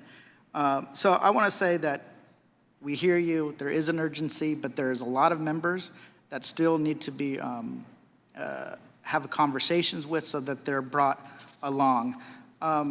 And I know that no one here, including myself or the chairman or the speaker, is going to slow walk this agreement, and we're going to be working diligently to make sure that we address all the issues.